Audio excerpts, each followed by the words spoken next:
Yo, what's going on, everyone? We're here for another Monday Mail Call on the Team Nerd Herd podcast that's on the Nearing Nirvana YouTube channel. Uh, I am Jeff at Geek Driven, and we are here with today's special guest, Batmite Doreen. What's going on? How are you doing today? Pretty good. How are you guys? There's only Good, two of good. you. I know. Somebody must have ate something wrong last night, so I just that hope took it one wasn't the out. chicken and waffles last Sunday. Yeah, what'd you guys do to him on Sunday? I Oh, hate that's to right, about right? the chicken and waffles. We did Roscoe's. Yeah, I heard you guys had a lot of fun, huh? We had a blast. Yeah. Pasadena Con. Awesome. And we also have West Coast Big Rob. What's going on, Big Rob? Hey, Jeff. Hey, Batmite. It's West Coast Big Rob here on Instagram, and happy to be here. It's Wednesday, hump day. It's my Thursday. Tomorrow it's my Friday. I'm not working on Friday, so You dog, you so I'm lucky. happy. Yeah. It's been a long week already, and I'm only halfway through. Yeah, so I don't have an epic mail call. I just got one item tour today, so that's all I got. Pretty much the same here. So, but before we get started with the show, we've got to give a shout out to our sponsors here. So if you go to Cover Price and you want to get 30 days of unlimited cover price for only 99 cents, you type in the code Nerdvana14. That's Nerdvana14. And that's, if you don't know what Cover Price is, it's a great tool to figure out the, current market prices for books. There is a huge database of comic books. You can also, put your collection in there and keep track of it. So it's a lot of cool tools, and go check it out. Only 99 cents for 30 days. And then if you go to Bird City Comics over with Ant and Laura over there, you can save 10% off of your purchase if you put in TNH10. So go check them out. They're all great store exclusives. They just had a couple of release in the last week, and I think another one coming up soon. So go save 10%. Yeah, I definitely like the new one they're coming out with. Yes, I saw that. And then we want to give a shout out to our four horsemen, our Sante Rudy, Uncle Rudy. We've got Something Wong, we got Danime, etc. And we have at Glenn 2K12. Thank you to our moderators. We love you guys. And then we also have to give a shout out to our resident DJ, Eddie at Beats by Monster. Go check him out. Go check out his music. You'll hear it here on the show. So can't wait to hang out with him again. So like that the exclusive they're coming out with, right? The Ice Cream Man on Friday. I got a dilemma. It's February 3rd. It's on Friday. It's 7 p.m. Eastern, so that's 4 o'clock our time. Yeah, I'm gonna be in the middle of Disneyland. Hopefully, I can figure it out if I get signal on my phone. And hopefully, I actually buy it. This is gonna be difficult. No, as long as you're hooked up to their text alerts, you should be able to do it. Well, yeah. Hopefully, I'm not like underground and like in Space Mountain or something like that. Look, you're in the haunted mansion and just got no reception. Yeah. This is what you do. You got to plan it out. You know what time it releases, and that's it. You can plan everything around that. You're gonna be in the happiest place on earth. Don't get too lost because you're gonna forget. Yeah, 500 available that day too. Set an alarm. Yeah. Yep. Gotta All do right, what you gotta do for the goods. Yep. I mean, if you have to, and the wifey's okay with it, just tell her to remind you. I should be fine with it. All right, let's give a shout out to our chat. We've got Team Nerdy in the house. First one here, Travis, all the way from Canada. And then we've got Copy 801. He is probably elated, and let's just say he probably made a mess of himself. And after yesterday's announcements, we also have Uncle Rudy in the house. What's going on, Uncle Rudy? And then we have an anonymous Facebook user. Well, thank you for stopping in. Wish we knew who you were, but thank you for watching. Anonymous. Anonymous. And then we've got Lord Brooklyn. Hey, BK. All here for Doreen, of course. And then look who just dropped in from across the pond. We got Oh, Glenn hi. TK12. All Hey, right. Glenn. Hey, Glenn. Well, I guess the way we get things started here is we ask Doreen a question. I don't think I'm gonna put her on that screen. Do we need to? That's Yeah. what the other side were fine. We just put her right up here. How about that? We spotlight her. All right. Go ahead. Big Rob. Oh, you. All right. I'm in the hot seat. Come on. Real quick. Rapid fire questions is what we call this segment. Usually there's a bunch of us, but just two of us today, so we'll be quick. Real rapid. Maybe we get 2 questions each. How about that? Yeah, let's do 2 questions. Okay, I'll go first. Let's start with. Okay, so when we go to Near Mint Sundays, you are always searching for certain books, especially DC and Batman. Mm-hmm. What do you usually look for first? What's the first thing on your mind when you're searching for comic books when you're at a con? I like to see who's all there. I like to see what everybody has, unless it's something that's kind of rare or hard to find. Then I'll buy it then. You know, I always try to not spend at the first place I go to. But Near Mint Sundays is so nice because there's such a variety of stuff. They've got some nice Silver Age vendors. So it all depends on what's there. It's not always about Batman, even though I'm like 6 books away from completing a full run from 300 on up. Wow. I'm trying to complete a run of the first Teen Titans, Teen Titans Volume 1. There's treasuries to be found there and magazines. So some really good stuff at Near Mint Sundays. So it all depends on what catches my eye. And it seems like a lot of people have that DC horror that I like, that Bronze Age, Witching Hour, Unexpected, House of Mystery or Secrets. So it's nice. So you go around and see what everybody has, see who's got the big books, displayed on the wall, the slabs and the raws. And then if they got some good deals on big keys, then it may just be a key. If not, there's other things to be had there. Nice. All right, Big Rob, you give her your first question. Oh, you don't want to do your second? Go ahead and do your second question, bro. This guy. Go ahead. By the way, an anonymous Facebook chat user, that's Charlie, Rebo Robot, Carlos. Oh, okay, I got it. All right, so let's ask a food question. All right. I know this is bad, but there's so many here in Southern California. What is your go-to fast food restaurant? My goodness. Right now I'm on a chicken chipotle rollers at Del Taco. I like how specific you got to. That was a bomb, It's dude. so bad that my boss will go out and he'll go, "Oh, I know you like these. I brought you a couple back." They're just little rollers with chipotle sauce and chicken and cheese, and everybody knows I like them, so they bring them to me at work. Hold on. We also got a question here from the audience. Doreen, what is your favorite Batman arc? There's so many. That's not I fair. know, there's so many. And there's so many good ones. Stories like the Raw Ghul story, First Wait, Talia. And you're counting arcs. Are you counting just within the realm of the Batman comic books? Or are you also talking like graphic novels? You know what I'm saying?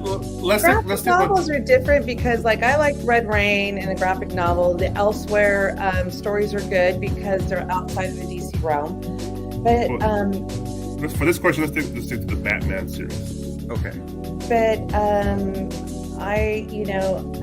the New 52, the whole Court of Owls, that first arc was really good and well written. Hush, that was awesome. So there's a lot of good things. And then behind that, when you go older, there's just like little sets, and then they're the funky, campy ones when you get, in the late 50s, early 60s, or below that if you're lucky to have any of that stuff. But they're campy and they're funny, and they're good. Nice. How's that music now? There's no music. There was music. I didn't hear any music. Man. She's saying I think she's teasing you because there is no music. Oh. There is. It's on. It's very. I have it very low. Oh. She's probably has good headphones or a good stereo system, so she could hear it intensely. Dang, I was gonna turn it up. Katie's like going, I don't hear it. All right, Big Rob, ask your questions. Sure. All right, I'll ask you I got 2 questions that I always ask everybody: chicken or waffles? Chicken or waffles? Mm-hmm. No, I'm sorry. No. What? Pancakes or waffles? I'm taking chicken and waffles. Pancakes or waffles? Just because we went to Roscoe's last weekend. I'll take waffles over pancakes. Okay. Waffles are good. I'm a pancake guy myself. I'm not a big fan of either that much. Ooh. If I have pancakes, I have to have a runny egg in between the 2 of them. Ooh. That's my kind of pancake.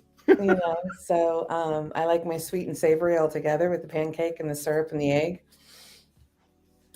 Okay. And my second question is, I'm pretty sure I don't know where you go with this, but Thanos or Darkseid? Of course I'm going to go with Darkseid. I knew it. Duh. Just because I'm more familiar with that. I don't read much of Marvel, and when I did read of Marvel, when I did collect Marvel, was more like Morbius, the X-Men, Wolverine. I never collected the Avengers. I never had Spider-Man, though I watched the Spider-Man cartoon as a child. Fantastic Four, they were okay. I just wasn't into that. Yeah. No, that's cool.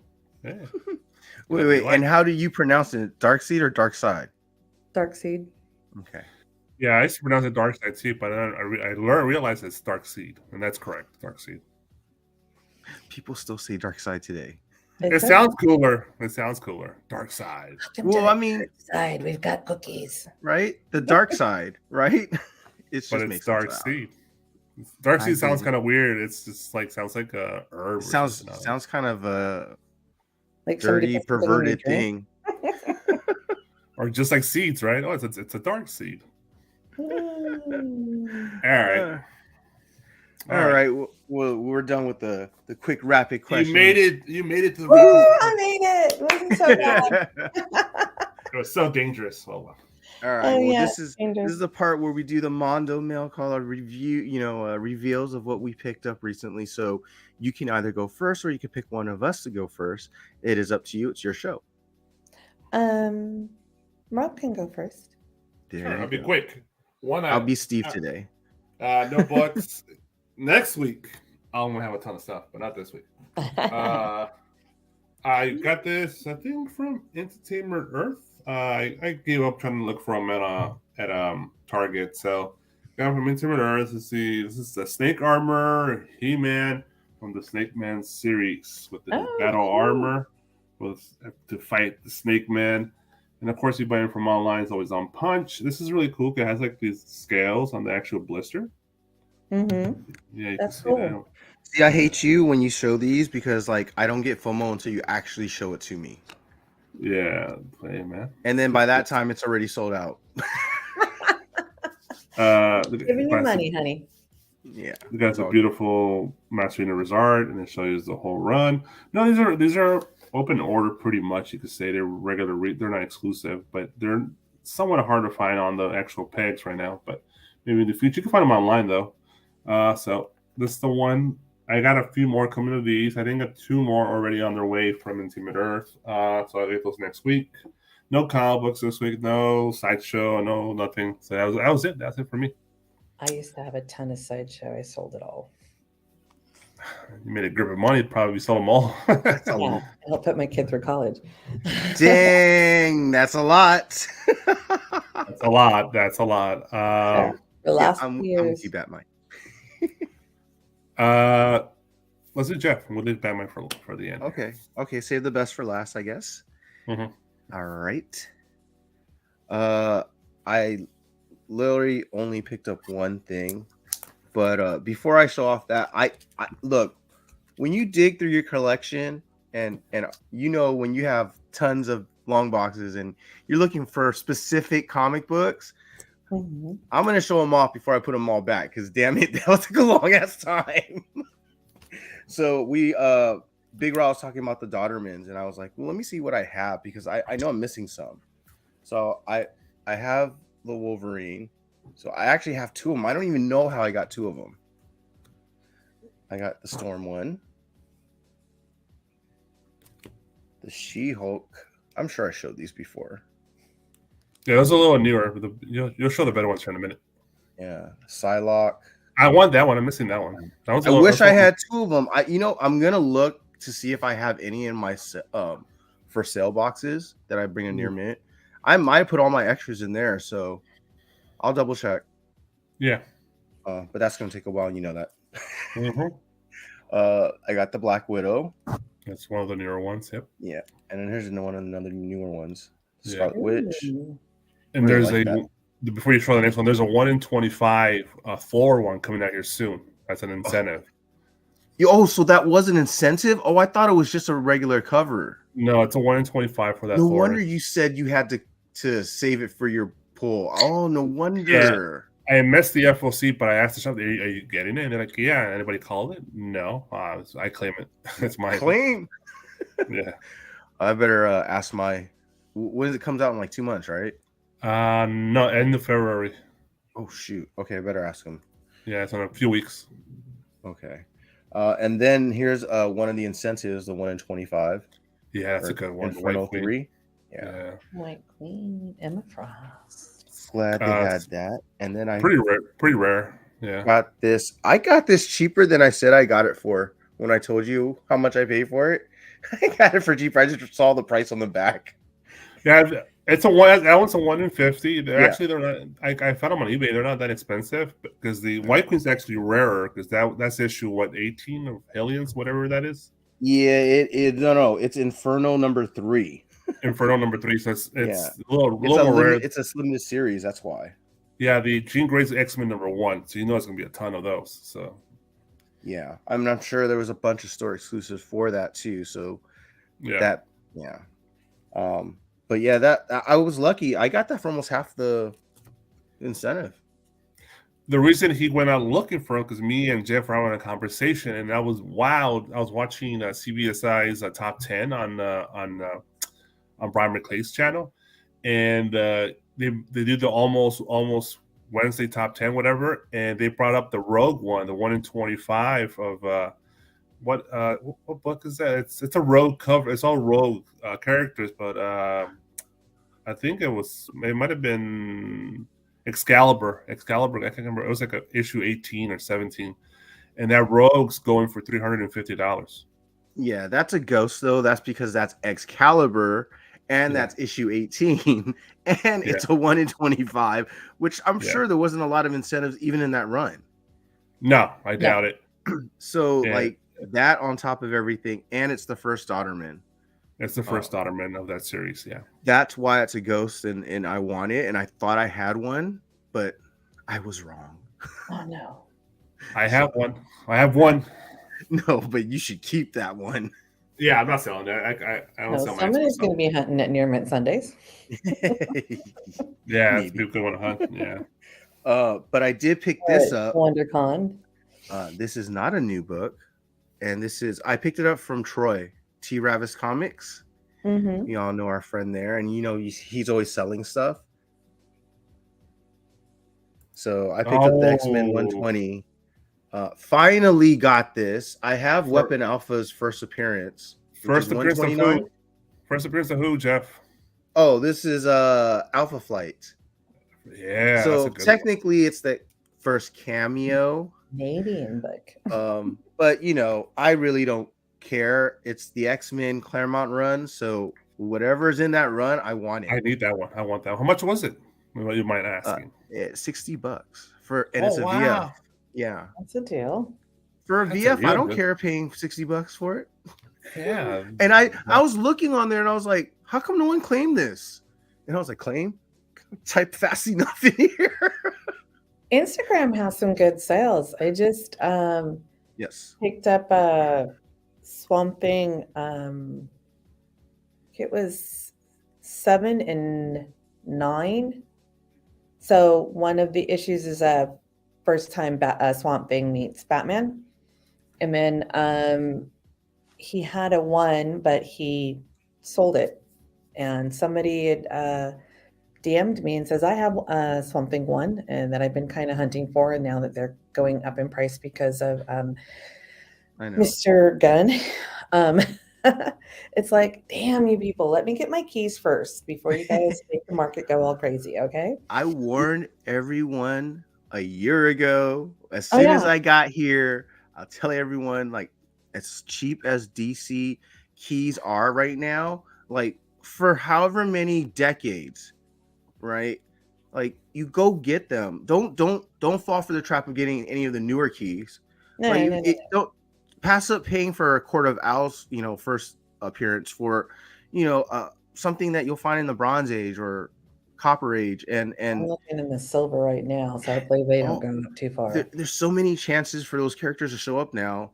And we all knew that one day this is going to happen. These characters are going to start being made, and we'll talk about that all later. But yeah, I mean, seriously. And I saw you and Copy and a bunch of other people picking up DC keys for a I've long been time. picking up DC keys for small keys for a long time, and a big key here and there. No, Well, soon. Since Doreen's here, let me ask you this question. You're the big DC person. So what's Damian Wayne's first appearance? 655, 656, or was it 555, 550? Is it 6 or 5? 6. It's 6. It's the 6s because it's 666 is the 666 is what they claim to be is first. And I don't get into that because I have them all, so it doesn't matter. Yeah, exactly. Well, they say it's 656, but if they're saying the 656 is his first appearance, then Hulk 180 is Wolverine's first appearance. You know what? And you guys can argue that one back and forth until the cows come home. It doesn't make a damn bit of difference. It's what the market obviously dictates what it finds to be the one that they feel is the first appearance, and that's where the money is. Misinformed or not. That's what the market says. And mine is just in my PC because I was collecting them when they first came out. And so these are fresh off the shelves. Well, I paid cover.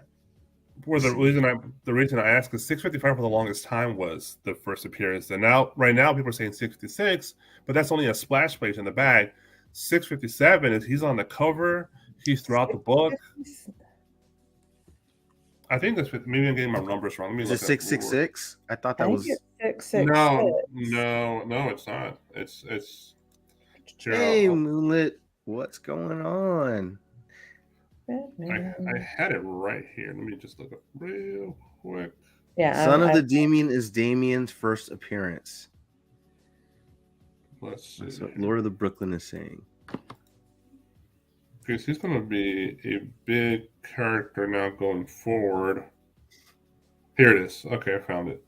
So, let me see. So, yeah, 655 was considered by certain sources a cameo, but for the longest time was considered their first appearance. 655. Right. 656 now is considered their first full appearance. Yep, exactly, Apollo.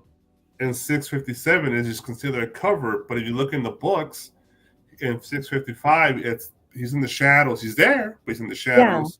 Yeah. 656, he's in the last page, splash page. Right. But in 657, he's on the cover and he's throughout the book. Yeah, but see, that's the thing. Like, people always gravitate to the best cover. Well, they're going to do 655. Hey, JD. They'll probably go with 655, though he is in 654. Is he? Must have been like a really small cameo. Yeah. Yeah, because I thought Damian was born in the Bronze Age. On the cover. Yeah, to me, just from looking at the 3 books, and this was really the ones 657. Yeah. If you really want to, they call 656 a first full appearance, where the other ones are 2 cameos, but this is the one that everybody is after. I'll let you know, copy. But if I base it on Wolverine's, let's say Wolverine is the standard, 180 is it's a cameo. He's on the back page, splash page, and on 181 he's on the cover. He's throughout the book. That's the same. That's really the same scenario for Damian, 656 and 657. Yep. Yeah, it's yeah.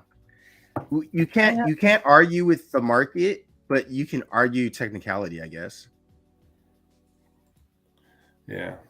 I only have 655, some shit out of luck. Still pretty good book. 656 is good. 57 is good. 666 is good. It's first full appearance of Damian Wayne as Batman. Yeah. Yeah, that's or like as Robin, right? His first standalone story or something like that. Oh, is that Batman? Oh. Okay, it's in the future, Batman. Yeah. Well, that means it is Doreen's turn. Oh, okay. Yeah, let me share my screen here. Presents. Okay. No. It's Doreen's turn to show off her. Oh, that's right. Oh, yeah, my bad. It's okay. No. We definitely want to see what you picked up. Okay. Most of what I got is what I picked up this weekend at Pasadena Comic Con. Yes, he is. But this came in the mail. So look at that.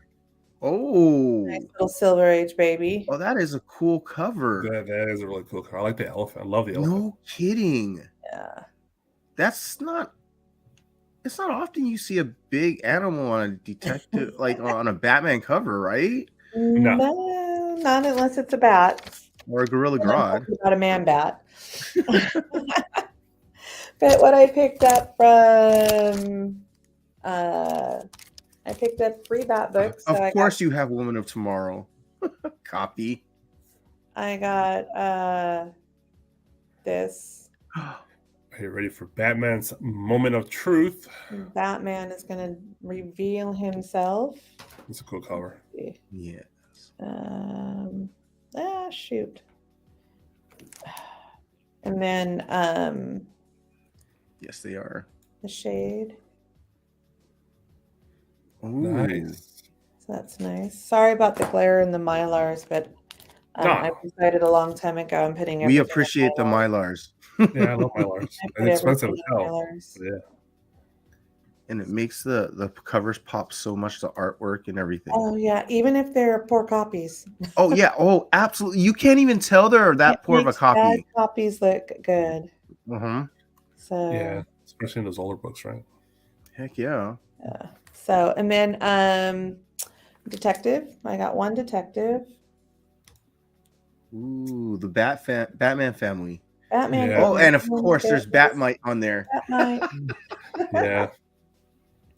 So there we go. Well, trying to get the show back on my phone. And then like I was on Roscoe last night, so I showed these books and I told this story. In the early 2000s, I think it was, Image had a series, a Frank Frazetta series, and I love Frank Facetta's art. So it had the Death Dealer, the Sorcerer, the Creature, Dark Ages, a bunch of things, and it was with Jay Photos and a couple other people. And I met Jay Photos there at Pasadena and signed Moon Maid. Cool. So that's the nice Frazetta art. Frazetta art, huh? Nice. Nice Frazetta art and Jay's signature. Great. I picked up an Arrow with those are classic. Little Vincent Price going on. Is that Vincent Price? Is that? That's Vincent Price. I love seeing him on those covers. He's on a bunch of covers. All the little horror, shows that he was in with my dad on the weekends. Yes, me too. Well, not with my dad, but yes, I watched a book that I bought twice. I got a Belrose Christmas special. Wow, that's dope. I've never seen that. That's cool. So Elvira's Haunted Holidays. I think it comes from her Elvira's Haunted House of Mystery. Mm-hmm. Okay. Great green. Because I on know cover she there. did a series from Claypool, did a series on her, but most of the covers are photos of her. Mhm. And then, okay, my DC horror books. Look at that. Your House of Mysteries. My House of Mystery of I Vampire. Oh, that's cool. House of Mystery of I Vampire. You don't know how much ahead of the game you are, even though I know you're not. It's not a game for you. It's your collection. It's my personal collection. But the fact is that you got them for cheaper than they're ever gonna go for from now on because These James guys Gunn. were like $2 a pop that I got. James Gunn is gonna be all over these characters. Yeah. I'm telling you. There's Eclipso and House of Secrets. What up, Sam? Hey, Wookie. And the last House of Mystery. And that's Nice. Abel saying goodbye. I think it's Abel. I always forget who's in the House of Mystery and who's in the House of Secrets between Cain and Abel. And another eye. And then this came in the mail. I have two that came in the some mail. So I bought another Silver Age Detective. I love these covers. Yeah, they're all First great. 10-Eyed Man in really good. I mean, if you look at that spine for a black cover. Yeah. It's Oh great. my goodness. This is the first 10-Eyed Man. 15-cent cover. So he's a good character too. What's What up, Lon? Lon? No Not kidding. original Titans, but first volume of New Teen Titans. That's fine. I have this book, 524, but mine's direct, so I picked up a newsstand cheap. Very cool. Wow. So you're looking at a crossover between Detective Comics and Batman, where you see the cameo of Jason Todd and a cameo of Killer Croc. Mhm. I am the first Doom Patrol. Doom Nice. Yeah. I'm sad that series is ending, but I'm looking forward to what James Gunn can do with them. We'll see. And I got a couple Infinity Inks with the Terror Nice. and Solomon Grundy. I love Solomon Grundy. I know. Good character.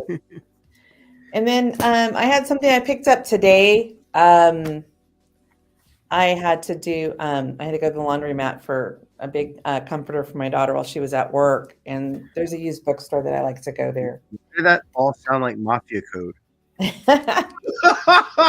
So I picked up this Destiny. I don't know if you can see Wow. on boobies, but I covered the boobies. Mhm. But it's a fan art, fantasy art. And on the back, I'll pull it out. There's a drawing of One more season, Apollo. Last season, season 4. let's see, I'll just take the book out. There's a picture of Bilbo. So it's just, black and white fantasy art. That is dope. So it was, boobies, boobage. I don't know. I thought it was neat. Then I was No, trying to that's research cool. it, and the Savage, Doc Savage, Yeah. the Shadow. Great blood. I was trying to research it, and I couldn't research it too much, other than what I paid for it seemed to be a decent price. It was on the lower end of what everybody else was offering. So Sometimes people don't know what exists. until you go look for it. Yeah, and Except for me find back. out how rare they actually are. So And then I bought something from Trinity Comics, and it came in. I'm getting a spam phone call. Go away. So I have not seen this. I had it signed and remarked by the artist. cool. So bear with me as I take the little tape off of it.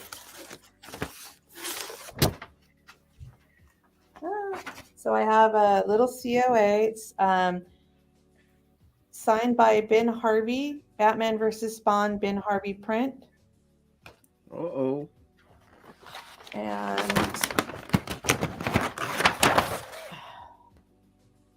Oh, that's cool. and it's remarked on the Oh, bottom. that green. So Sweet.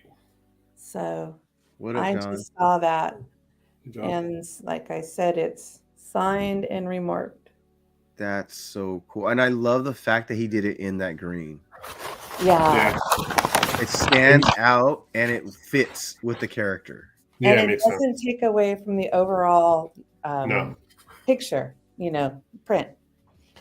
And then at the used bookstore, I just picked up a hard copy of Blackest Night, Black Lantern Corps. Smart. That's gonna. Well, we'll I talk have about them that all later. in comics, but I have to go. Yeah, you don't want to mess up your comics. Just read that. No, I know. That's what I said. I'd have to go dig for them. And that's a lot of comics to be picking up. Yeah, picking out. So Nice. that's what I got this week. So, forget it. I got one more thing. At the con, I bought a bat. Nice. That's cool. JD said it was me. I had to get it. He's really good at making people spend their money. I swear he is. Yeah. But it was a good thing to spend my money on. You know? Very cool though. I mean, all right. Well, bats fits with the bats. I'm an old bat, Woohoo. Well, we got through that pretty. I have a quickly. Legion ring, Lord. I have all the rings when they came out with the Green Lantern series for Darkest Night, and I have a Legion ring, and I have a Flash ring. I miss out on I have all of that. all the casino chips that came out for at Flashpoint with Bruce Wayne. So I have $1, $5, 10, 25, and 50, I think. I think those rings are still I always see them on eBay. So yeah, I still have all the plastic, colored rings for the lanterns. I have a Legion ring. I have a Flash ring. I kind of want those things. I always wanted them. My LCS knows me, so it's like, you need another ring? I go, yeah, please. If you've ever seen Smallville and they introduced the JSA on that show, and then they walk into that hall where there's the helmet of Hawkman and his mace, and then Dr. Fate's helmet, Dr. Helmet. And then you've got the lantern from Alan Scott and such, right? I love that kind of stuff. Yes, Lon, we have matching Legion rings. I think you and every other person has a Legion ring too. Yeah, I wanted a Dakota ring as well. Yes, I have. For the rings. Thanks a lot, Lord. I should pull them all out. I have Denny's Green Lantern book with all the rings.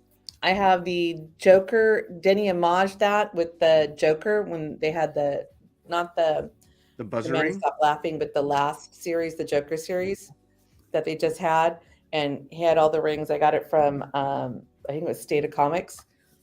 So I have him with all the rings. So it was great. So I have 4 books of. Yeah, I have all the rings. I have none of the rings. Fine. Yes, you need to collect them all. One ring to rule them all, one ring to find them, one ring to bring them all in the darkness bind them. There you go. All the rings. Come on, Lord of the Rings. All right. So yeah, I have an onion ring. I like those too, Glenn. Let's move on to our verses. Saying thank you, Doreen, for that beautiful sure copy. Thank you. Let's see here. Hold on, let me present. Yeah, copy. You could jump in I don't know, 15, 20 minutes. All right. No, but we need the Wonder Twin rings. Yes. Yes, me versus. Yeah, so we got a versus here for Doreen. The Captain Planet rings. Who put this together, Alonzo or Steve? What's that? Who put this together, Alonzo or Steve? I can't remember. Alonzo and myself, I guess. Oh, okay. Well, Alonzo did Doreen's part. Let's see. Well, you want to narrate it out? Yeah, all right. yeah.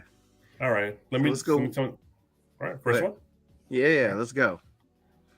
All right. Well, we all know Nightwing is the best known for his asset. So, but we like to tell us which costume was better. So, which one do you like the best out of all his Nightwing costumes? You know, from disco to, you know, his new suit. I like his new. I like the one in the middle, the new suit. The new one, huh? Of course, you picked the one with the ash on. Okay. Yes. Why not? Modern technology. All right.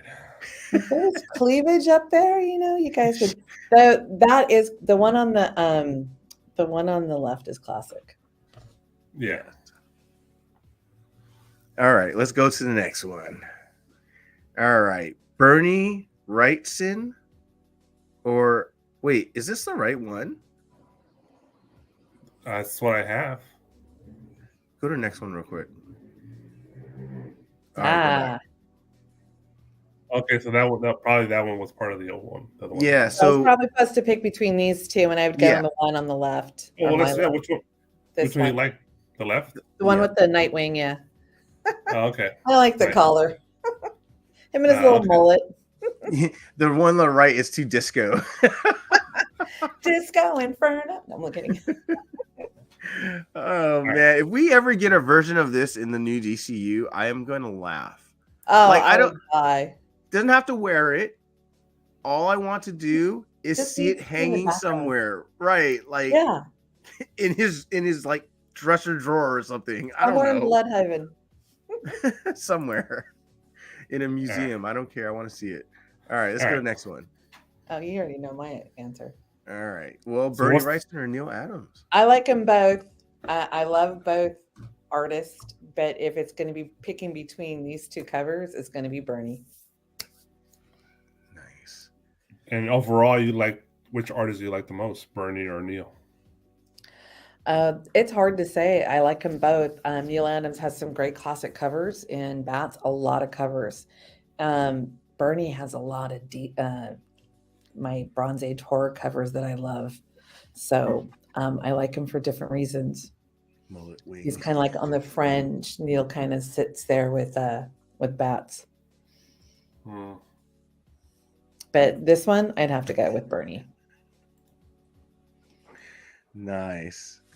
Yeah, everyone's gonna get to know Bernie a little bit more as we go on through these years, because that Swamp Thing movie is gonna be something, I bet. Because honestly, that Swamp Thing series was so good, it only got canceled because it went like double the budget.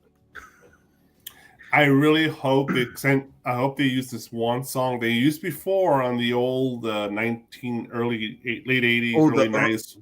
The old little campy one, right?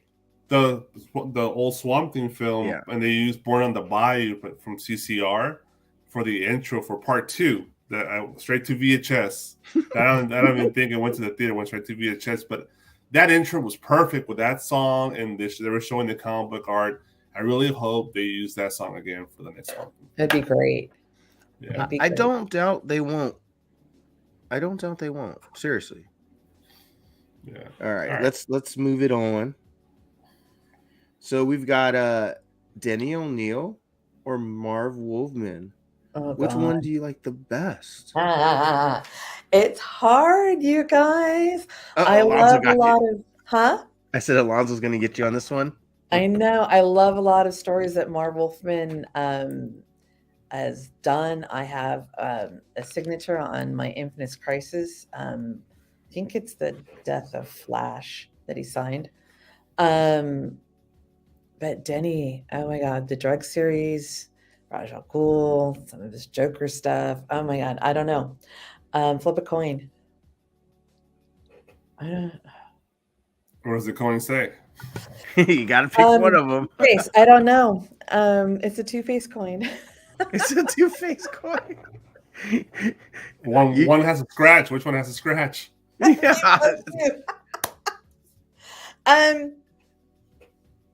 Yeah, they are, Moonlit. These questions are tough. They asked me to give you my favorites. I should have put some crappy ones in there.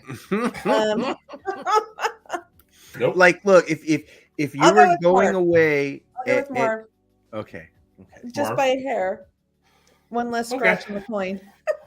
Yeah, She's tomato. Yeah. Yeah. What up, Bobby? Baby. Yeah, they're All both right. great. They're legends. There's beautiful everything. Oh my God, they're two legends in their industries. It's great. Yeah, I don't think you could go wrong, honestly. No, you own any of their books, you're ahead of the game. Yes. All right, Big Rob. Best duo. You got Yogi and Boo Boo, or you got wait, it's Bullwinkle. yeah, Bullwinkle and Rocky and Bullwinkle. I Rocky. was like, dude. Sorry, Rocky copy. and Bullwinkle. It's Moose. Yeah, which animal duo do you like the best? I want to get the Moose. Like I will Moose? go with Bullwinkle and Rocky. Okay. I understand that. Yeah. Honestly, they're a little funnier. Yeah, and here in LA, man, when I was growing up, they would play their cartoons like mad early on the weekends, like 6 in the morning or 5 in the morning. Yes. I hated that. But then Yeah, it was crazy early. My kids, because Cartoon Network would play all these when they cartoons started. that I grew up in the 60s and 70s, so it was great. That's all they had for about 10 years there. Yep. yeah, all these in the Flintstones. Mm-hmm. Well, they had a Barbera stuff. They had the whole license to that. So eventually they added more stuff. But Hanna-Barbera stuff was great. That's what I grew up on. Oh, we all grew up on that stuff. Yeah. Sure. All right, let's go to the next one. Talking about growing up on stuff here. HR Puffin stuff. Did I freeze? I froze. No, you didn't. You're good. HR Puffin stuff. No queries. No problem here, huh? No banana splits. No, I love the banana splits. I love the show. I watched it all the time, but I did really enjoy HR Puffin stuff as a kid. Did you see the horror film for banana splits? No, I didn't. Because they made a horror film on banana splits. That should be great. I got to look that up. Yeah, my screen froze, so I can't see anything. So we're doing the play the magic flute a little longer, and it might help. Oh no! Your screen died? Yeah, my screen died. Your video's coming in. Your video and audio is coming in fine though. Okay, well I'll pretend I'm doing well here. So if I get disconnected, I'm sorry. It's gonna be a real short show. I'm gonna leave you hanging there. That'd be like me on Monday at Cover Lovers. I was gone for like 25 minutes during the show. I have no idea why the screen died. It's frozen on Yogi and Bullwinkle. It's cursing me because I forgot Rocky and Bullwinkle's names. I know. I gotta serve them forever. So HR Puffin stuff. Well, that's your pick. No problem there. I don't know. I had a crush on the kid when I was little. See, I kind of missed when I was growing up. I kind of missed that stuff at least for a few years because it was kind of pretty much if it was there, it was gone. I wasn't really catching it anymore. I was the only puppet stuff I was watching was like the Muppet Show or Sesame Street at that point. No, that was later, and I was older then, so. Yeah, this is more 60s, 70s, right? Yeah. I've watched this stuff though. I mean, I was born in 77, so it's not like this stuff was necessarily around. But somehow I didn't even catch reruns. Typically I'll catch reruns, right? But I didn't even catch that. So we had like Simba the White Lion, and that you had to watch on the UHF channel, and then you had Speed Racer. Yeah. On the off channels too. So I'll be right back. Let me try to get back in the. Yeah, go for it. So because you're in LA, obviously, right, Doreen? So LA County, yeah. In Long Beach. When you say UHF, you mean like channel 56, channel 50, those high number ones? Yeah, they're the UFH channels, 56, 52, the ones that played like when I got older, they played What is it? Monty Python's Flying Circus at late at night, or Benny Hill. I was a fanatic of. Well, this is going to be really eccentric for LA folks, but I was a fanatic of Channel 56 KDOC during the late 80s into the early 90s because they would play like Nightlife and the Wally George show and music videos like late on the weekends. It's just a deep cut for you LA folks. And then when I was growing up, they played, you know, like I said, that Monty Python's Flying Circus and Benny Hill and, you know, different ones, you know, a bunch of English shows. It was great. Horny Well, of course, all teenage boys love Benny Hill for many reasons. We all love Benny Hill. All right, this one. TV was TV, and you didn't offend anybody. Yeah, they made fun of everybody, and nobody got offended. Oh yeah, 12-year-old boys love Benny Hill. All right, let's move on to the next slide. Yeah, they did. You still can't see the slides, right, Jeff? I cannot see. Oh, you know what? I just realized I have a bunch of. I still had a copy of the slides open. That's why. Yeah, I'm on the next slide. It says The Who. My favorite band. All right. I guess then I am gonna go look at here. Okay, yeah. The Who is your favorite band. Which album was better? Who's Next or Tommy and Why? I loved Who's Next. But Tommy was a groundbreaking album in what they tried, what Pete Townshend's vision was. And all the songs are good, whether they're by the original band or from the movie when you had like Elton John and Tina Turner singing all the songs. Tina Turner's rendition of Acid Queen is just phenomenal. They pretty much call it like an opera. That's why. Yeah, it's a rock opera. Where Quadrophenia was more of it's supposed to be another like type of rock opera, but it followed the mod scene in England. Yeah, I agree. Who's Next better? It's better. Who's Next is better. Yeah, better songs overall. But the last time I saw was Super Bowl. They killed it at Super Bowl. One of my favorite albums was Live at Leeds. It's a double album. Yeah, The Who, man. It's one of the best bands ever. You can tell when I grew up. I'm so sorry. I can't see what's going on, so I'm just going to pretend. You guys can see and hear me, right? Yeah, I can see and hear you. The last show that I caught of The Who was in 1982. Oh, wow. Just got out of high school. And they were on a farewell tour, but they didn't go anywhere. Of course not. That's how they get you. 1982, huh? The last time you saw. That's cool. Graduated high school then. At least you can say you saw him in person. I didn't. All right. So we move on to the next slide here. Yes. All right. So I'm assuming this is the paranormal TV shows, right? Yes. Okay. All except for Oak Island is not a paranormal. Yeah, I was gonna say I'm reading this. I'm going. The Curse of Oak Island is not a paranormal show. No, but it shows you guys. Okay, I'm really weird. I watch things as kind of like background noise.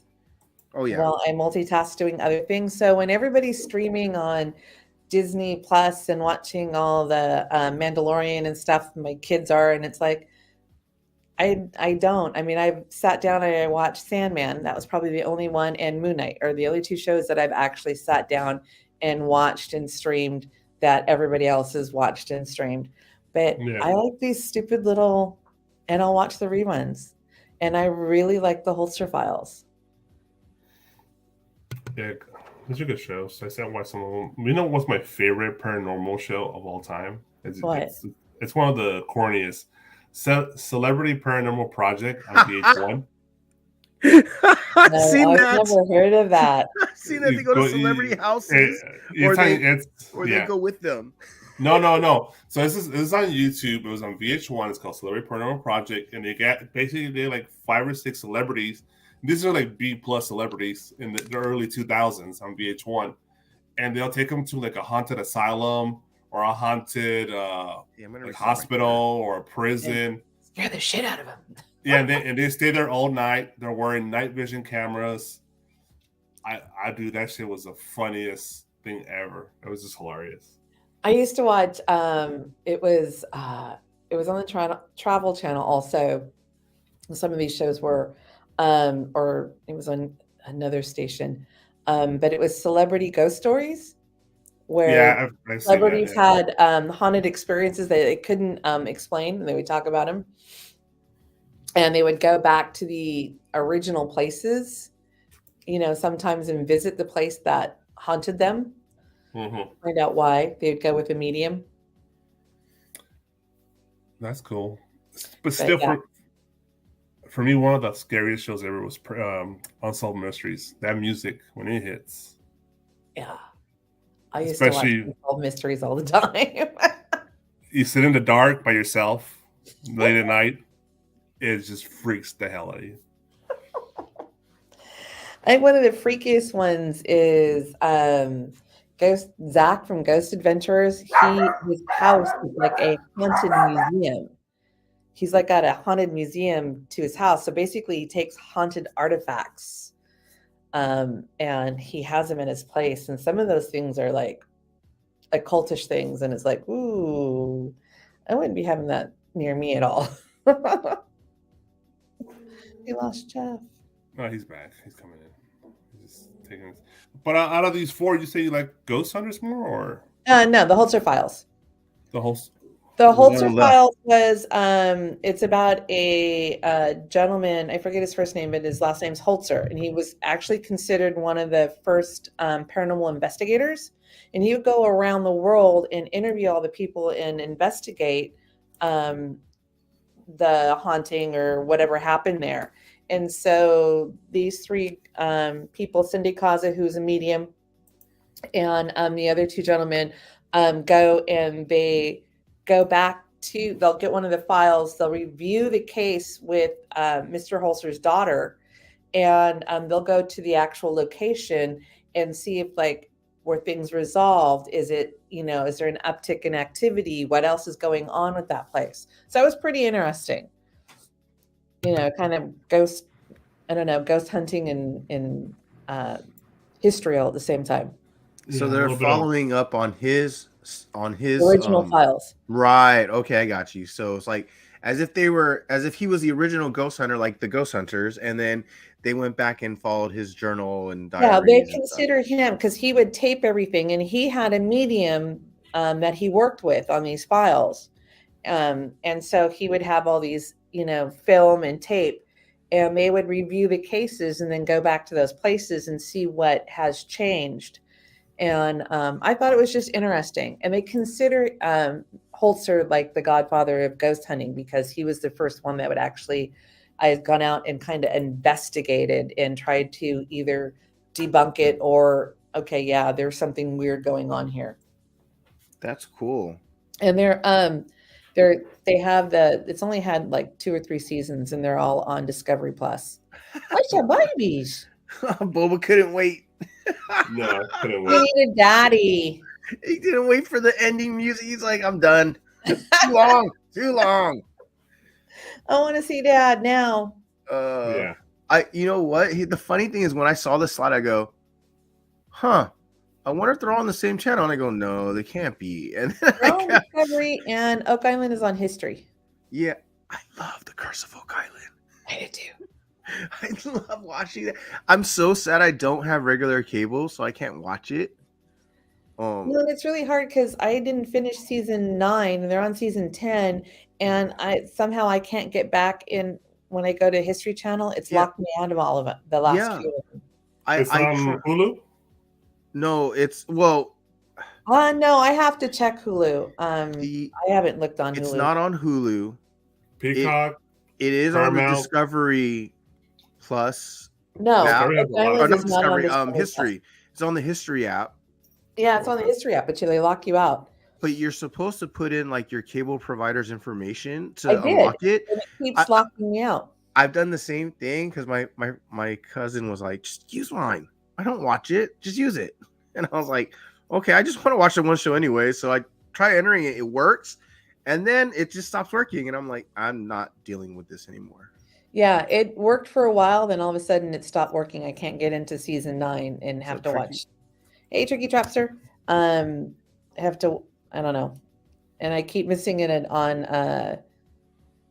on cable, and then I don't know. I tried. I don't know what my cable box, my DVR Oof. doesn't like me because it's supposed to be in my queue to be taped, and it doesn't DVR it. So Yeah, I love the show just because I love the whole history and the mystery of Oak Island. I yeah, mean, it goes back to our, to our some of our most famous presidents. yeah. The the Eisenhower. Freemasons, Yep. the Knights Templar, who Yep. actually put who actually founded Oak Island, who actually put treasure there. That It goes back to the Vikings. It yeah, goes goes back to pirates. uh-huh. And then There. that one gentleman, what's his name? The slave Oh, who got his yeah. freedom. The Civil War. I mean, goes back to like slavery. Yeah. And he That owned like a half the ton of plots. property and just kept buying lots and lots and Yep. lots. And it's like, he's just a poor cabbage farmer, how does he got all this money? So what did he find on Oak Island? Oh, he found some Cabbage. stuff. Was He it just found cabbage? something. We found cabbage. Yeah. All right, let's sure. move on to the next slide. All right. At least I let's can see see. it this time. Lord of the Rings motion picture All trilogy. right, Lord of the Rings is one of your favorite movies. Oh. Next one. Okay. Which Hobbit is your favorite and why? Sam. I mean, there is another Hobbit that he didn't put in here.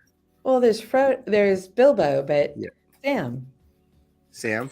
Frodo would have made it without Sam. None of this would have happened without Sam. That's true, because he was about to give up. Hey, Doreen, did you go to LA Comic Con? Because Frodo and Sam were both at LA Comic Con this year. Or last year. No, I didn't go to LA Comic Con. Yeah, I hate to go to LA. They were both there. When I was getting. I hate LA. Go ahead. I hate driving to LA. I told if we go next, this next time I go, JD, you have to drive because I hate going to LA.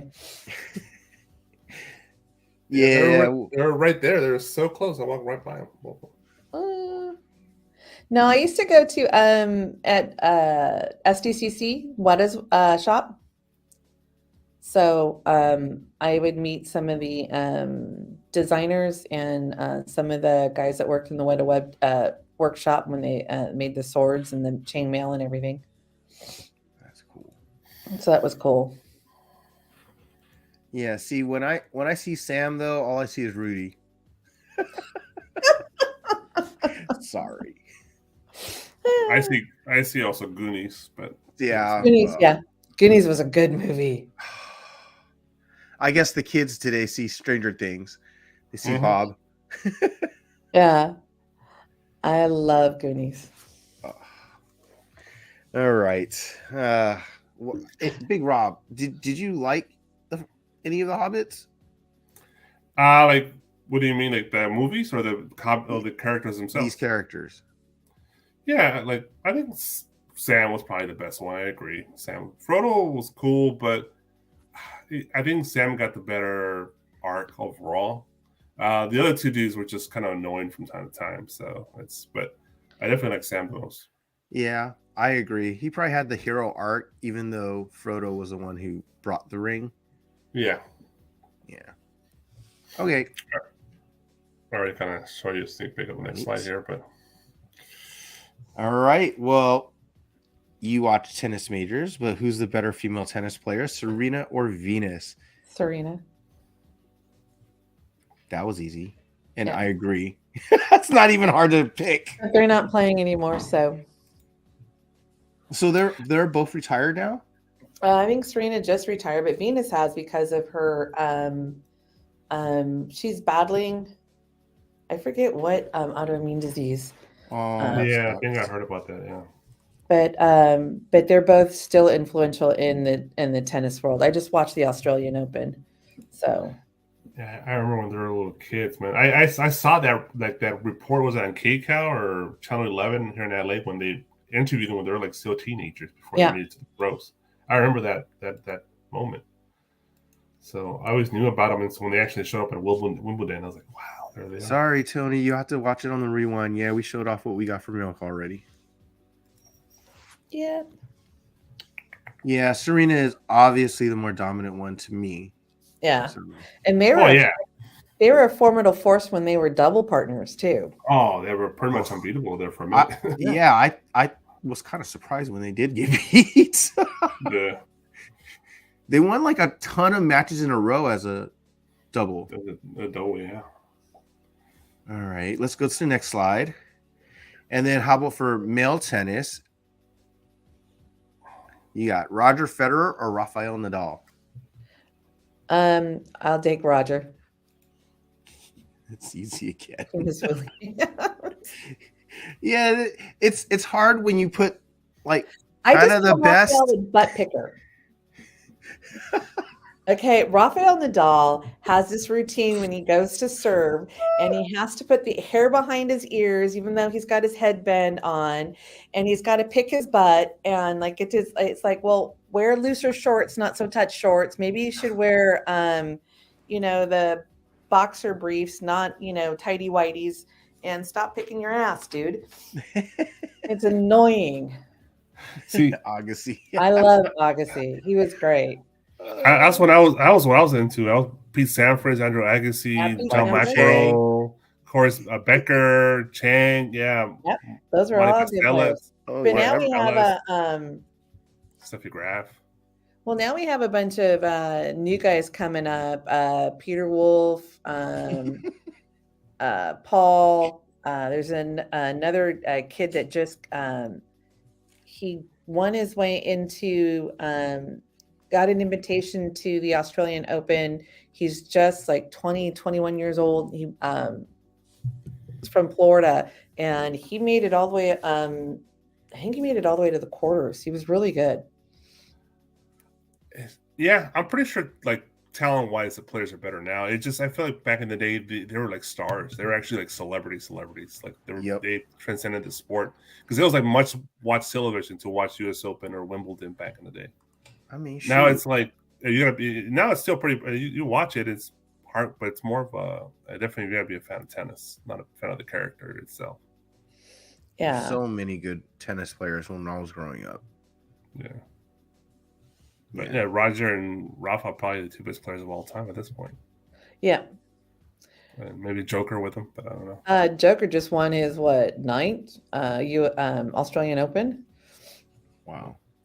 Yeah, talent-wise, those three guys are probably the best. But... Cool. All right. Yes. McEnroe and all the tantrums. The big mouth New York boy. Yes. Jimmy Connors. Yeah. Johnny Mac. Yeah, Jimmy Connors. Oh my God. All right, let's move on. The gentleman of tennis. All right. What do you like the best? I mean, it's obvious, but Mexican food or Italian food? Food. Food in general, if you haven't seen me. Street tacos all day, baby. Oh, okay. See, I didn't even see what's even best about that is my next question was which type of food, like which is your favorite type or I got favorite dish, but you said it. Street tacos. Street tacos. Straight to it. Street tacos all day. Well, but we have to be specific here just because we are in California and SoCal. I don't know how many food trucks there are in like Alabama.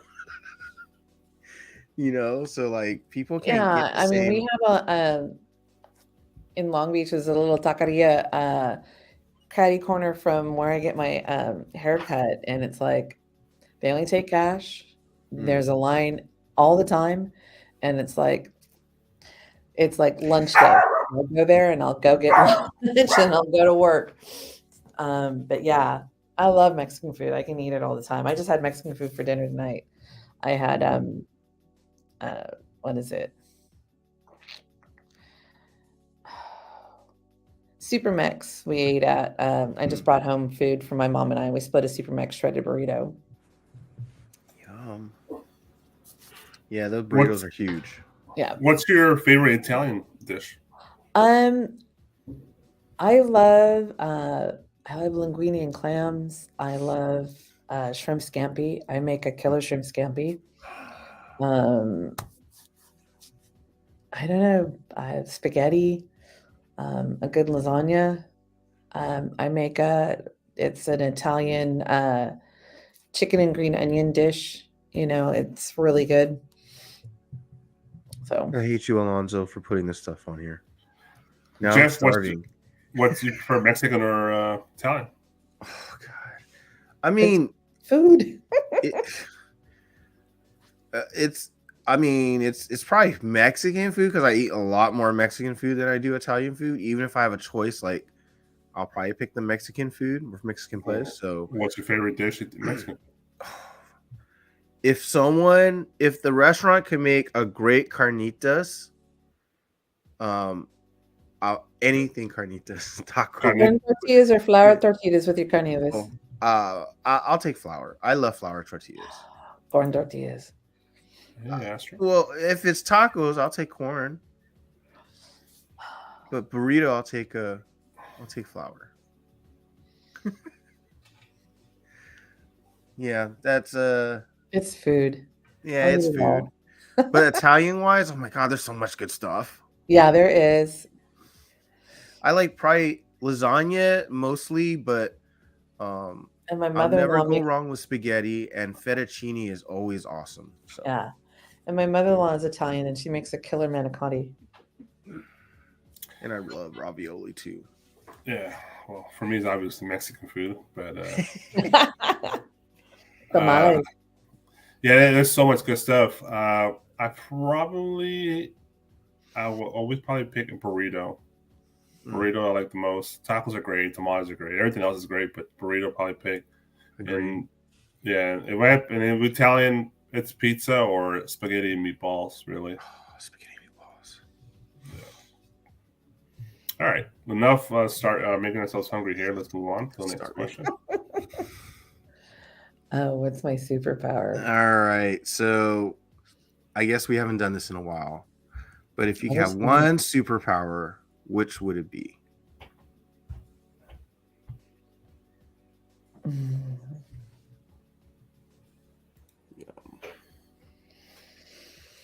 Exactly, Apollo.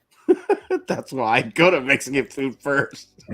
It's so much more affordable and it's so much tastier. Italian and give back your Legion ring. I make my own Italian. I don't go out for Italian. I don't know. I guess I don't know because the reason why I think I kind of gravitate toward Bats, the fact that he's not an alien. He really doesn't have a superpower other than the fact of he's a great detective. He uses his mind. So it would be a sharp mind, a deduction, logic, that kind of thing. Photographic memory, for sure, yes. Yeah, those things. Though, invisibility and flying would be cool too. I'd probably get airsick. I'll take like unlimited, like perfect health or like an eternal life. Would you say? Perfect health or eternal life? Yeah. Oh, okay. He wants to be a Highlander. He wants to live forever. There could only be one. Yep. I just want to see what happens. Honestly, I just want to see what's the next step and what's the next step and what happens in 30 years, what happens in 100 years, what happens in 200 years. I'm just curious to see. That's the shitty part about dying to me is like you don't find out what the fuck happens in the future. This is true. Yeah, I want to healing factor. I would probably say that, but anybody ever watch Heroes? Yeah, of course. Yeah, Well, okay. Look, if there's That is basically the show of yeah, this question. yeah. That's exactly what I want. I want that guy's powers who lived how many damn years through feudal Japan. What's his? Yeah. Oh He was yeah. the villain, Yeah, and he then was the bad guy. yeah, and then remember the father stole Ooh, his time travel. powers. That would be cool. Time Time travel. travel. No, see, okay, time travel will be nice, but if I go to the future and I don't have enough technology to keep me safe, I'm dead. Don't fuck with the Yeah. timeline, though. Right? Create a new timeline. Has to be the first artist who tells future when he's on drugs. He created a timeline where he owns a casino and he's a toxic waste. Oh philanthropist. gosh. His junkie self. I'll just go back to 5000 BC in China, and then make sure that we take over the world before Western Europe does. There you go. I'll be in charge of everything. They did take over the world for a while, but in their known world, Yeah. Well, everybody took care of Genghis their own Khan. world. If Yeah. it wasn't until seafaring people started moving and going. The Yeah. spice route broke up some Portu- things, but Portuguese and the the Dutch. Vikings and the Portuguese and their navigational skills, and you can even see they say that the was it the Aztecs or the Incas that came, or the Mayans, I don't know which one, that had their I don't know, the little boats that they think they may have came all the way up to through the Gulf and went to Florida, because there's some ruins in Florida that are very similar to some of the ruins in South America. If it's South America, then it's Inca. Inca. No, that I mean, there's. I think we don't know everything about history. No, I think we write our own history. Yeah, I think we've got some things wrong quite easily. Well, the winners will write the history, right? Yeah. But one day we'll find out all the truth, I'm sure. But science is to, either prove or disprove what is, we'll find out what's going on, because things are what they are now, but as technology things are better to deduce what happened then, or you find more archaeological ruins to go, oh, here's the missing piece that goes in this puzzle that we've been, didn't know about. So the truth is out there. It just hasn't been found yet. Yep. One day. And it's all fun. I love this stuff. But Big Rob, I think we are done with her slides. Yeah, we're done with the verses. You're made through. Copy, if you're still around, you're welcome to jump in. I sent you the link already. That's all right. I guess he's not going to come in. All right. So this is the Week in Geek, and we're just going to talk about one thing. I said there was nothing. I looked at all the stuff. Look, honestly, there were a few items that I'm probably gonna skip over, but like there's gonna be a new Shrek universe, right? After Puss in Boots latest movie, they're talking about expanding to having a new Shrek movie, possibly having a Donkey spinoff movie. So who knows? There's that news. Ewan McGregor wants to do Obi-Wan 2. Tobey Maguire is open to doing an Amazing Spider-Man. To doing a Spider-Man 4. So there's a few news items that were out there. Mario Land had a soft opening this week at Universal Studios. Who? The Super Mario Land. Oh, that opened. Yes. What else? Avatar is number 4. Yeah, Avatar: Way of Water is number 4 in the all-time list. Sad days. James Cameron has 3 of the top 4 most grossing movies in all of history. And I had no desire to see the first one, and I have no desire to see the second one. I am the same way. I have not watched either of them. It's not appealing to me. I'm good. You don't get it. I'll watch it, but I won't. It's not something I go, oh, I got to go to the theater and watch it. So I watched the first one. I have no interest in watching the second one. I haven't even watched the first one, so I watched the first one. I don't remember it. All I know is it reminded me of Ferngully. And Titanic, I watched like 6 months after it came out. I never watched it. but I don't know if we're all kind of like-minded. How did it get so much money? I think it's because we're in the very geek culture stuff, and I think people outside of that are the majority. So it's probably what it came from, and it's probably more international as well. Internationally, it did really well. People outside the U.S. really love those films. But it did well here. It did good. Must have been the Midwest or something. I don't even know. I honestly couldn't tell you who watched it. I don't know anybody who watched it. Domestically, it's catching up to Top Gun. So pretty close, yeah. But it's never gonna pass Star Wars. No. In Star Wars, you can. It was like almost $1 billion. Well, yeah. If you want to do inflation and all that, like Gone with the Wind and all that stuff. Oh, there would kick everybody's butt. Yeah. Star Wars with inflation, with prices from 1970, it's untouchable. You can't really touch it. I saw that in the theaters with my dad. All right. So let's actually talk about our story this week. Yeah, let's move on. Look who's back. We did say last week, I think, that he will make his announcement before the end of January, and he did right on January 31st.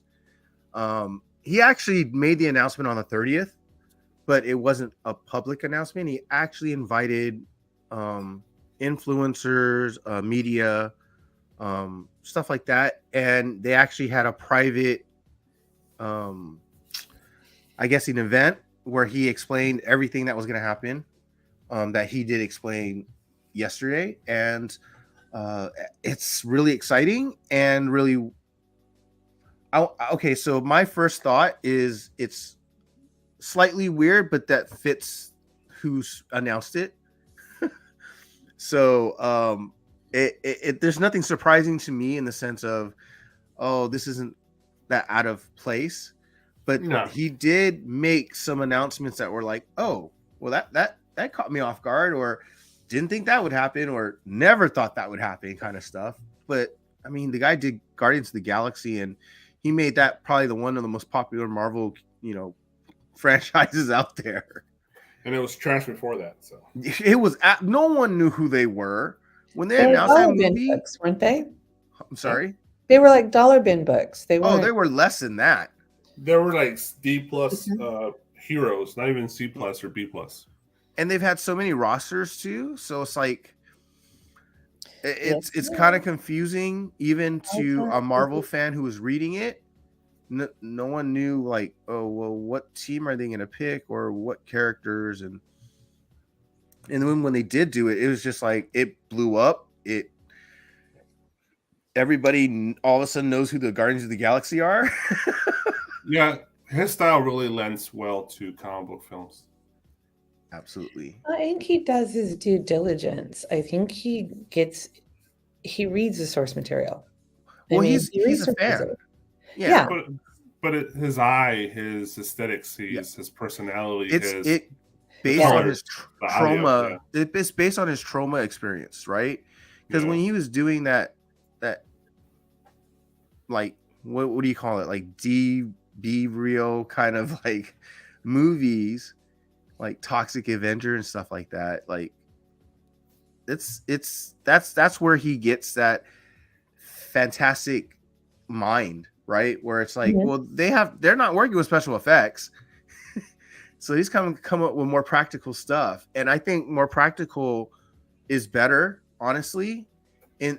But you can enhance it with effects. Just you need the aesthetics of having, actual real props or real costumes and stuff like that. Real stories. Yes. Good stories. Let's talk. And he's got a lot of heart. So yeah, let's move on. With some of the films here. Yeah. So what they did announce, what James Gunn announced was, yes, they are going to start a new realm in the DC universe or movies, but it all begins with these last 4 movies here. So does it begin or does this end and then it begins? Kind Because of, yeah. these were in the works before he came on board, and his comment about Flash being the best movie ever, that was kind of surprising. Well, okay, so I've been hearing for over a year, maybe, that the Flash movie was really, really good. But because of the whole Ezra Miller thing, that news never really got out a lot. Okay. I mean, I will reserve judgment because I will watch The Flash. I think The Flash has a great rogues gallery. I think there is so much source material. It is, I mean, if you delve into the books, into the bronze, copper, and silver age, there is a lot of good stuff there. And there's a Flash family. So, like, there's so much history involved, so many different Flashes, so many different timelines enemies. Yeah, so many timelines, right? What I heard about these 4 films, that the future of these 4 films depends on the actual, like, money wise, what it actually makes. If they don't make shit, then they're done. But if they actually make really good money, then there's obviously going to be a future for these. Well, I am interested in the Blue Beetle. Yeah, me too. Because I'm interested in how they started off and how Jaime Reyes becomes the new Blue Beetle. Even if they start from the correct, I don't want to say correct source material, but you know, are they going to show Ted Kord? Are they going to bring Ted Kord into it because he's the one that died and his scarab moved on and came and found Jaime Reyes or Jaime Reyes, and that's how he became the Blue Beetle. And with things like, I just saw Booster Gold come up. Things with Booster Gold and Ted Kord were like slapstick comedy. They were funny together. And I mean, they had some great runs and some great stories there. So I don't, you know. Yeah, we'll see. And but the only one I said that was probably done, that from what I heard in some of the reports, was Shazam. But Aquaman, Flash, and Blue Beetle, they still have a possibility of a future. It just depends on the probability of the films. Yeah. If I was a betting man, Shazam is done after this. Yeah. It never really was a real huge popular franchise, anyways. No, and he's not friends with James Gunn either. And if you they already got rid of Black Adam, and that was The Rock, and that's connected to Shazam. So you get rid of The Rock first, he's gone. There's so much between Shazam and Black Adam, Mary Marvel, the whole Marvel family. I mean, there's a lot of good stories there too, along with other characters in the DCU that come and go between their fights, their spats, you know, things that have gone on between Shazam and Black Adam. Yeah, I think it was doomed no matter what. Because even if when all the other stuff gets canceled, a Batman, Superman, Wonder Woman, that you keeping Shazam doesn't make any sense. So you might as well just start over. And honestly, it was okay. The Shazam movie was okay, but the quirkiness and stuff, it's just okay. It's not like I'm writing home about it. But it's also very like James Gunn. He's not cutting out completely the Snyderverse, because he is keeping some of the actors.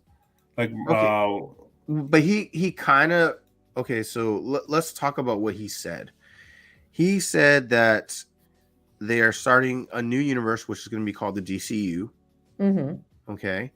There is still the DCEU, which is the Shazam, the Flash, the Aquaman movie, technically the Beetle movie as well, the Blue Beetle, but that can be changed. Yeah, because I think they're still filming it.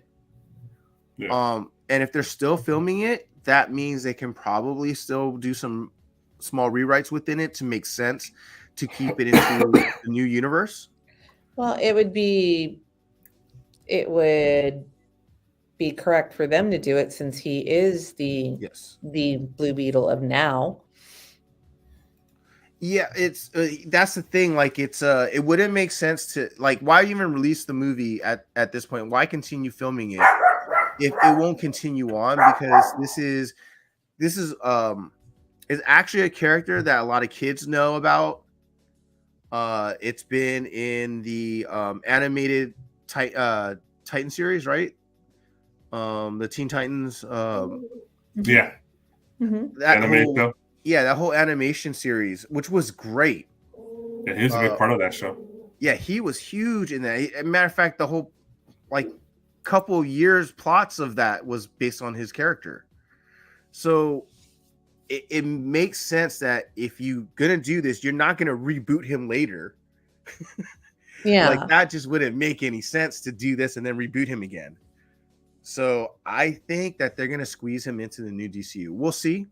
Glenn, But read U52. He's a but big he enough did- character. Yeah, but he did mention something about there is a multiverse. There are the Elseworld movies. Well, there's always been a multiverse. I think they've been both in Right. the MCU and the DCU, just in the books themselves. There's always been a multiverse. Right, but we're not talking about the books. We're talking about the movies. So No, I understand that. the movies will they're the Flash is going to prove that there's a multiverse.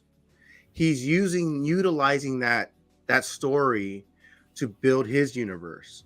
And so it's just basically there's going to be a multiverse. So other things can exist, like the Batman, right? Like the Batman, the Joker, yeah. Teen Titans Go, is what he said, and also Swamp Thing. Technically, Swamp Thing is not in the same universe. Well, I'm hoping Swamp Thing leads to other dark and gritty and mystical things. Well, I mean, we'll talk about what Swamp Thing is later, but it's there's a big, huge multiversal connection to Swamp Thing anyways, right? Yeah. So it all makes sense if you knew the characters. But yeah, I don't. There's so much you can do here. But there's a lot. But those movies, he's leading into his DCU. The Shazam probably will be done after it's done. The Flash is the one that's going to kick off their new universe, right? Like, it's going to help change the universe. Mm-hmm. Blue Beetle is going to be that first movie after it. I don't know if they're going to address it or hint to it that it's a different world. But that would be cool if they did that. And then Aquaman is supposed to be after Flashpoint. I don't know if it's going to be a timeline wise. That it's a continuation of the new universe, like an in between movie into the new universe, or if it's going to be part of the new universe, right? Because Jason Momoa had that meeting, he was extremely happy. He might not be Lobo. He might be continuing to be Aquaman. Yeah, maybe. We'll see. We'll find out. Right. Yeah, we don't know. Yeah, so there's still a lot of questions left. But he says the first chapter of the new DCU is going to be Justice League Gods and Monsters. And if you don't know, if you never watched the animation stuff, there's actually a movie called Justice League Gods and Monsters. So I don't think he's going to actually follow it because it's totally different. Zod is the father of Superman in that movie. It's just a cool name. Just a cool name. Yeah, it's a cool name. And I think it has to do with gods and monsters. Obviously, it's gods, Wonder Woman, Superman, Batman, lanterns, stuff like that. And then you've got monsters where you've got this Creature Commandos. Marshall Waller. I mean, see, that's another thing. I'm not the big movie person, but as far as the books are concerned and source material, she is the little sneaky-handed one in the background, always pulling Mhm. strings, Remember that. making things. Okay, we're gonna take, like, in the Suicide Squad, we're gonna take these people and put them out there, and if they don't do what we need them to do, we're gonna, there's a way to get rid of them, and then we've got two problems taken off of our hands, hopefully in the same time. We got rid of them and we got what we wanted out of them. But to make a feature film solely on her That's not a when film. she's more of a shadow op. It's a show. It's a show. Okay. And it's not just about her. They are going to include the cast of Peacemaker. Okay. So it's going to be an ensemble cast for Waller. I mean, obviously in Peacemaker, her daughter is introduced. So that must be a huge tie. Also, these are people that she put in a crappy assignment that because they pissed her off from the Suicide Squad movie. So like there's all of that connection to her already. I don't know if Waller is going to be in the. So if he's saying Waller's in the DCU, this could be what happens with Flashpoint, where you're going to get some pieces stuck in the DCU from the old DCEU, and then we're going to have new pieces. And for Waller to have survived that changeover from the Flashpoint, I don't think it's impossible because she is so connected to so many different villains and heroes with so many different vast powers and technology. Who knows? She could have, And things can exist in the background without being too much, that is influencing the foreground, but not, too directly. So she can still have that type of influence in whether it's the DCU or the DCEU because of the type of character that she is. She is that shadow out person. She always is in the background. She's always pulling strings to whatever ends that she wants to get out of people, whether they're good guys or bad guys. And she put some good guys in some really precarious situations too. So it's, it could happen in both realms just because of who she is. And I also think it's not impossible that it is a new Amanda Waller in a new DCU, but she went through the same exact thing, so she's basically the same character. Yeah. Like it's not impossible that that happens nothing's too. Impossible. Because that's always the multiverse theory, right? Like there's different versions of me on every different universe who made a different decision or could have made the same decisions. Who knows, right? Like but there's multiples of me in different universes, so it'd be the same with her.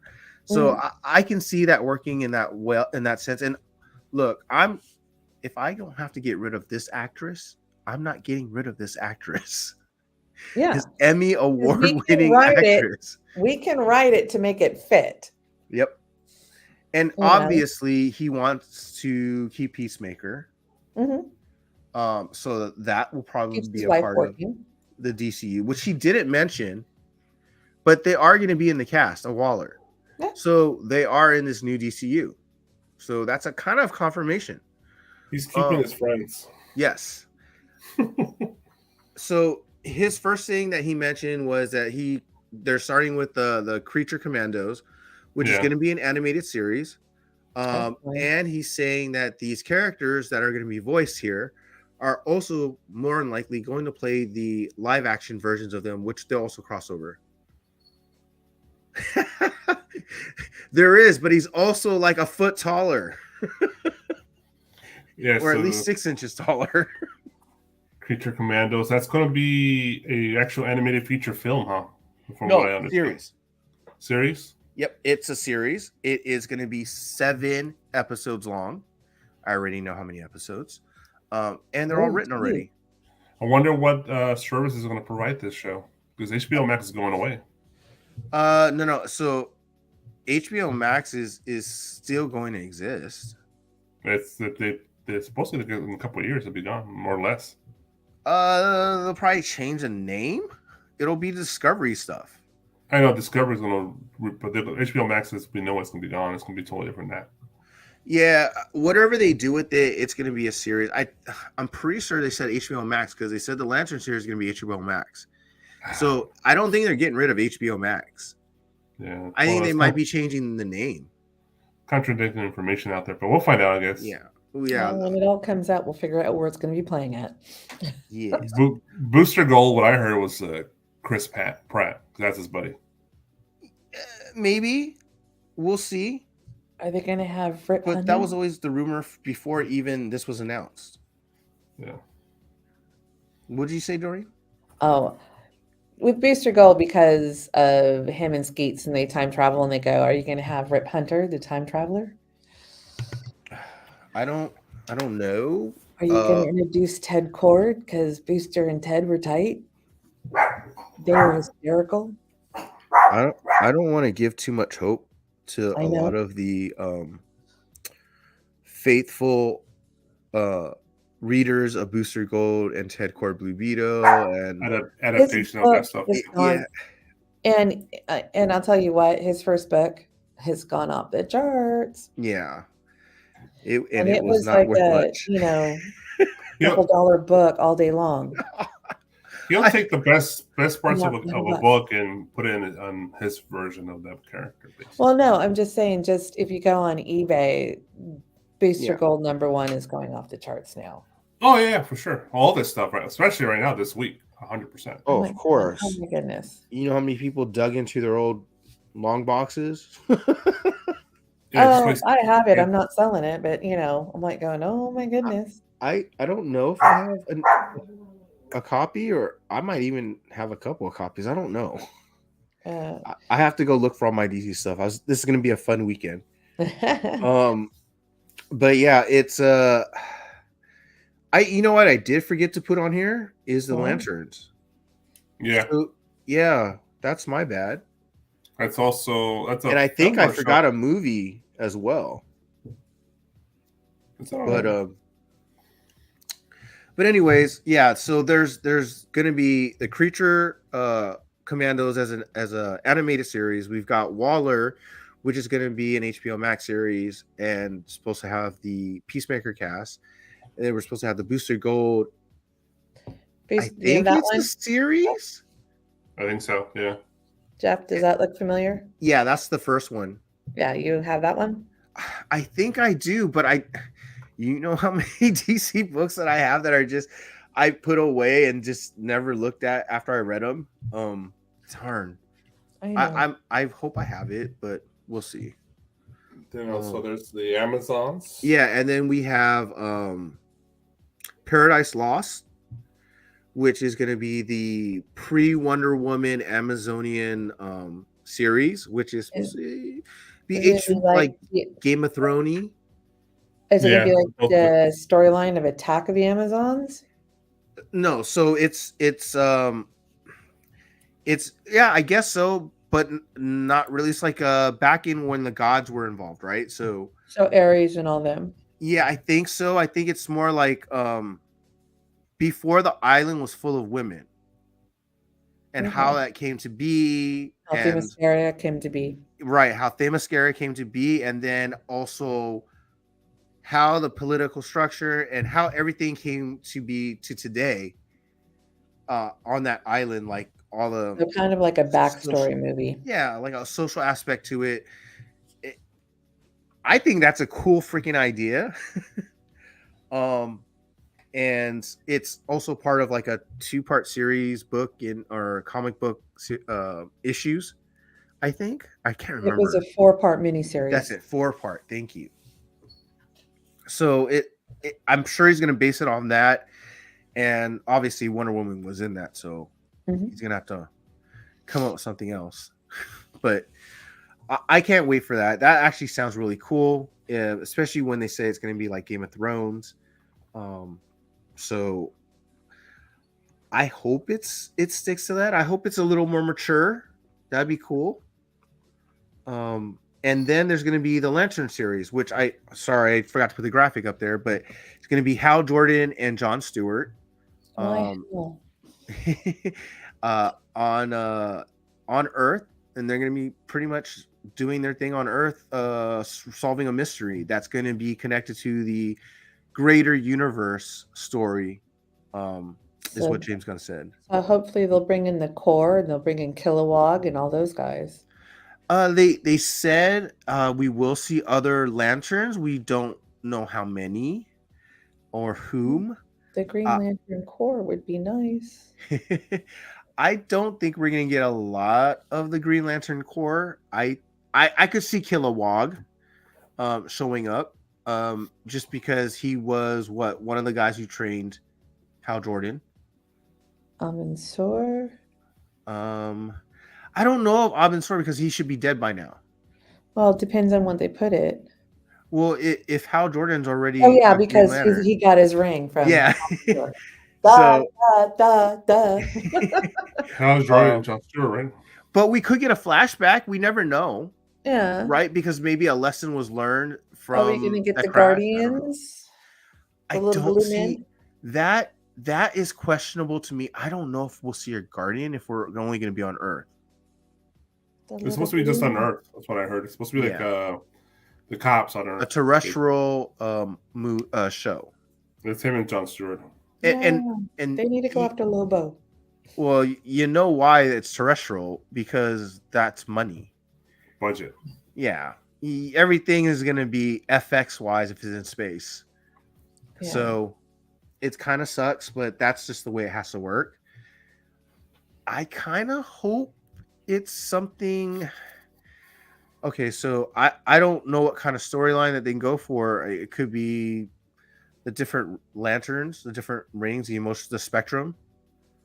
It could have something to do with finding boom boxes on boom boxes. Is it boom?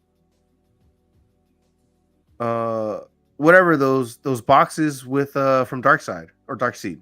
Boom portals, whatever. Yeah. Yeah. So I mean, that could be it. Who knows? That sounds boring. Well, I mean, that's the New 52, right? No, well, if you have New 52. If you get Blackest Night in there, that would be interesting. Yeah. It'll be Lethal Weapon, Green Lantern, dude. That's what it's going to be.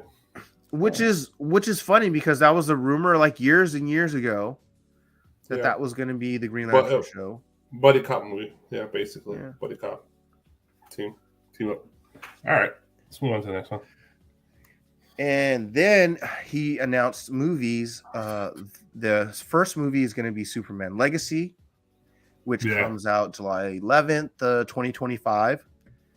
And it's going to be a new Superman. And James Gunn is writing the movie as we speak. And then I guess it's supposed to be, what did he say? He is, I guess, going to be like hopeful in a time where it's, I guess he's like, no one cares about him being Boy Scout or something. I don't know. I forgot what he said, but it's going to be the Superman that we kind of want, that hopeful, look up to kind of Superman, I guess, the one who stands for the little people, saves the little people. Your friendly neighborhood's Superman? Yeah, basically. That's an interesting way to look at it, instead of the overall, like, only deals with like super high level. Yeah, because of his powers, right? Like Captain Marvel and on the Marvel Universe, right? Something like that, yeah. We'll see. I mean, if it's based on All-Star Superman, at least the characteristics of what Superman is in that movie. That comic book run, because that comic book run is the end of his life. So, I mean, we're in like the very early stages of his life as Superman in this universe. So, it'll be interesting on what he gathers from the All-Star Superman line to come up with this Superman storyline. And then there's going to be the Batman movie, which is going to have Batman and Robin, and that Robin's going to be the Brave and the Bold, right? And it's going to be Damian Wayne, which is his son. Everybody knows that, at least They All should of by us now. do. Yeah. And if everybody doesn't know, it is the son between Bruce Wayne and Talia al Ghul, and he was raised by Talia and Dropped off on Bat's his doorstep. grandfather, Ra's al Ghul, and was trained to be an assassin. He was trained by the League of Assassins. Can I ask this question to both of you guys? Is it crucial, is it necessary that Damian Wayne is half Middle Eastern and half white? It depends on where you put. It depends on where you put. As an actor, also. No. It depends on where they That's what have the Ra's character al, is, right? like. Where's Ra's al Ghul at? What's the place that he's in? What is it called? Is the country? I don't know, because the mom is Middle Eastern, right? No, see, I don't even know that because isn't it? Because I thought it was in Asia though. That's just me. Like a Mongolian place? Yeah, I thought it was like Mongolian, Asian kind of area. I understood the mom was Middle Eastern. But that's not Middle Eastern. No, that's Asian. I'm saying, but from what I understood, that her like genealogy is like Middle Eastern. I actually don't know in the books, to be honest. I don't know what Ra's al Ghul was. They have him based in as told in the book Birth of the Demon. They have him in North Africa, actually. Okay. So that's even weirder. So it is. So I guess it is Middle Eastern. Yeah, because it's Muslim. He was born to a tribe of Chinese nomads. There you go. Settling in the desert in eastern North Africa. He Chinese. He Chinese, but he's in Africa. So how about that? No Middle Eastern. It should be Asian. I don't think so. He's not. I think so. He's a Bedouin. Ra's al Ghul is Asian.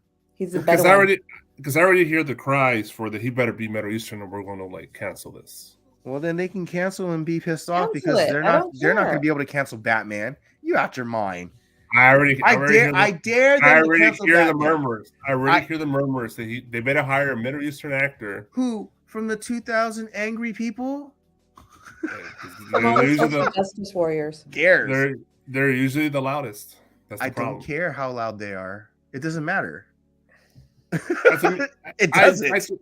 I just to me that an actor's an actor, and an actor's going to play whatever they're going to put in front of them. It doesn't matter where they come from. Look, if he's just straight up just white and the mom is not, then I get it, right?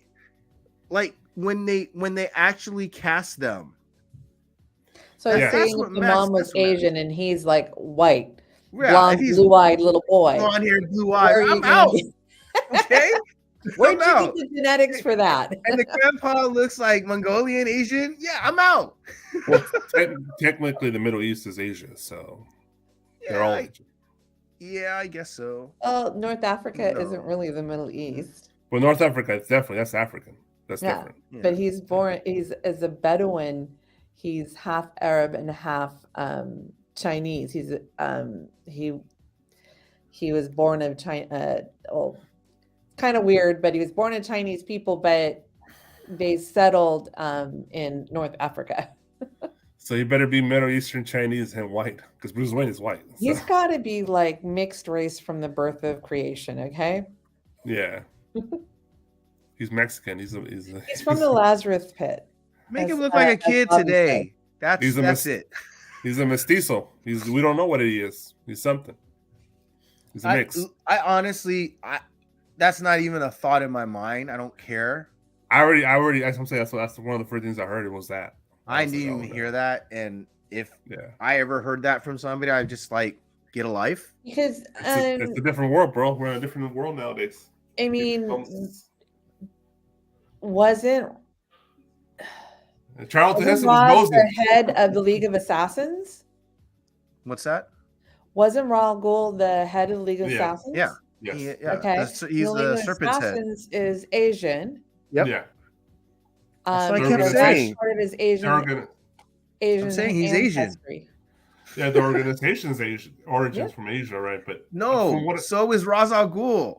He's Chinese and Arab.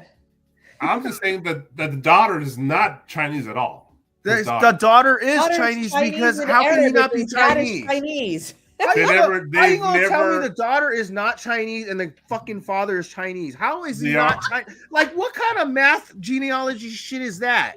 I'm It's just the saying new we'll have age DNA. They just took the fucking Chinese out of her fucking DNA? The artist never drew her like that, ever. They never gave me no little twang of Chinese. Like it hadn't But if your daddy is Chinese, genetically, you have to be, you get one half of your DNA. How many Mexicans look white, asshole? A lot. Exactly. Yeah. So every Chinese have to look fucking Chinese? Well. Jesus Christ. It doesn't always work that way. I don't know. Even the Chinese in Mexico look Chinese to me, so that's fine. Well, I mean, but there's a lot of them in Mexico. But technically, Native Americans and people of Latin America and South America came from Asia as well. Yeah, technically, everybody came from Africa, so it's like through Asia. And through Asia is from Africa. So we're all to Africans. Asia to here. I mean, technically. Nope, Astro Wizard. They're all on my PC. I'm not flipping anything. Let's get back to the actual. So the Brave and the Bold. I'm definitely excited for that. I'm always been a big fan of Damien. So he's grown on me because when he first came out, I couldn't stand the little fucker. Because he was a little jerk ass, little smart ass, little. He needed to be backhanded big time. And the thing is, you couldn't because he was trained to be an assassin. Oh, I know. It's like, oh my goodness. Yeah, like Damien actually is my favorite Robin. Yeah. Only because it fit. Or only the other ones felt weird. Dick Grayson is now Nightwing. You know, well, that too. I'd rather him be Nightwing than a Robin. Right. So same thing. Jason Todd, I like him as Red Hood. So there'll be a Red Hood in this. Tim Drake is just in between Red Robin and Robin. Red Robin was Red Robin was pretty good. He had a good backstory, but now I have no idea. Yeah, it's lost in the mix. Yeah, it's gone off the rails. Yeah, it's a bad movie. It's gonna be a good movie. Don't forget, he becomes Batman. It's gonna be a good film. Brave and the Bold. It should be awesome. It should be good. Yeah. Okay, so here's the question. So you heard that they were worried about his heritage. Yeah. My thought was, wouldn't people be more upset that a 10-year-old kid is being used as a crime fighter? As a vigilante? I'm pretty sure that would have been the more bigger outrage. Kick-Ass, man. Kick-Ass already made that precedent, so no one cares anymore. What's that? Kick-Ass? Already made the film. I'm talking about the actual film production and like social justice warriors is freaking out over a kid being a vigilante. Yeah, but Kick-Ass was made before all the social justice warriors came out. It was during that period. It's still they're still out there. Yeah, part 2 was even during that period too. And Hit Girl. Yeah, but part 2, she's older. Yeah, well, technically, but still basically a child. But yeah, I don't think that's going to be an issue. I think the race issue would be probably a bigger question. Her child is not being a 10-year-old. She's double his age, just about. I'm just saying no one's going to blink an eye. I don't know. 10-year, I don't know. Having a 10-year-old go out there with people shooting at him kind of says a bad thing. Batman and Robin. What's that? They never had problems before. But they have. But they've always. But I guess it's because they've always portrayed Robin as an older person too. Exactly. That's the problem, right? The problem is he was younger. Instead of portraying him younger, they made him a freaking adult with Chris O'Donnell. They might have a bigger problem with it and actually put Tim Drake becomes a big part of the story. Wait, why would Tim Drake be a big part of it? Which one is the one is gay? What was the question? Which of the Robins is gay? I forget. Oh, Tim. Yeah, Tim Drake, right? Yeah.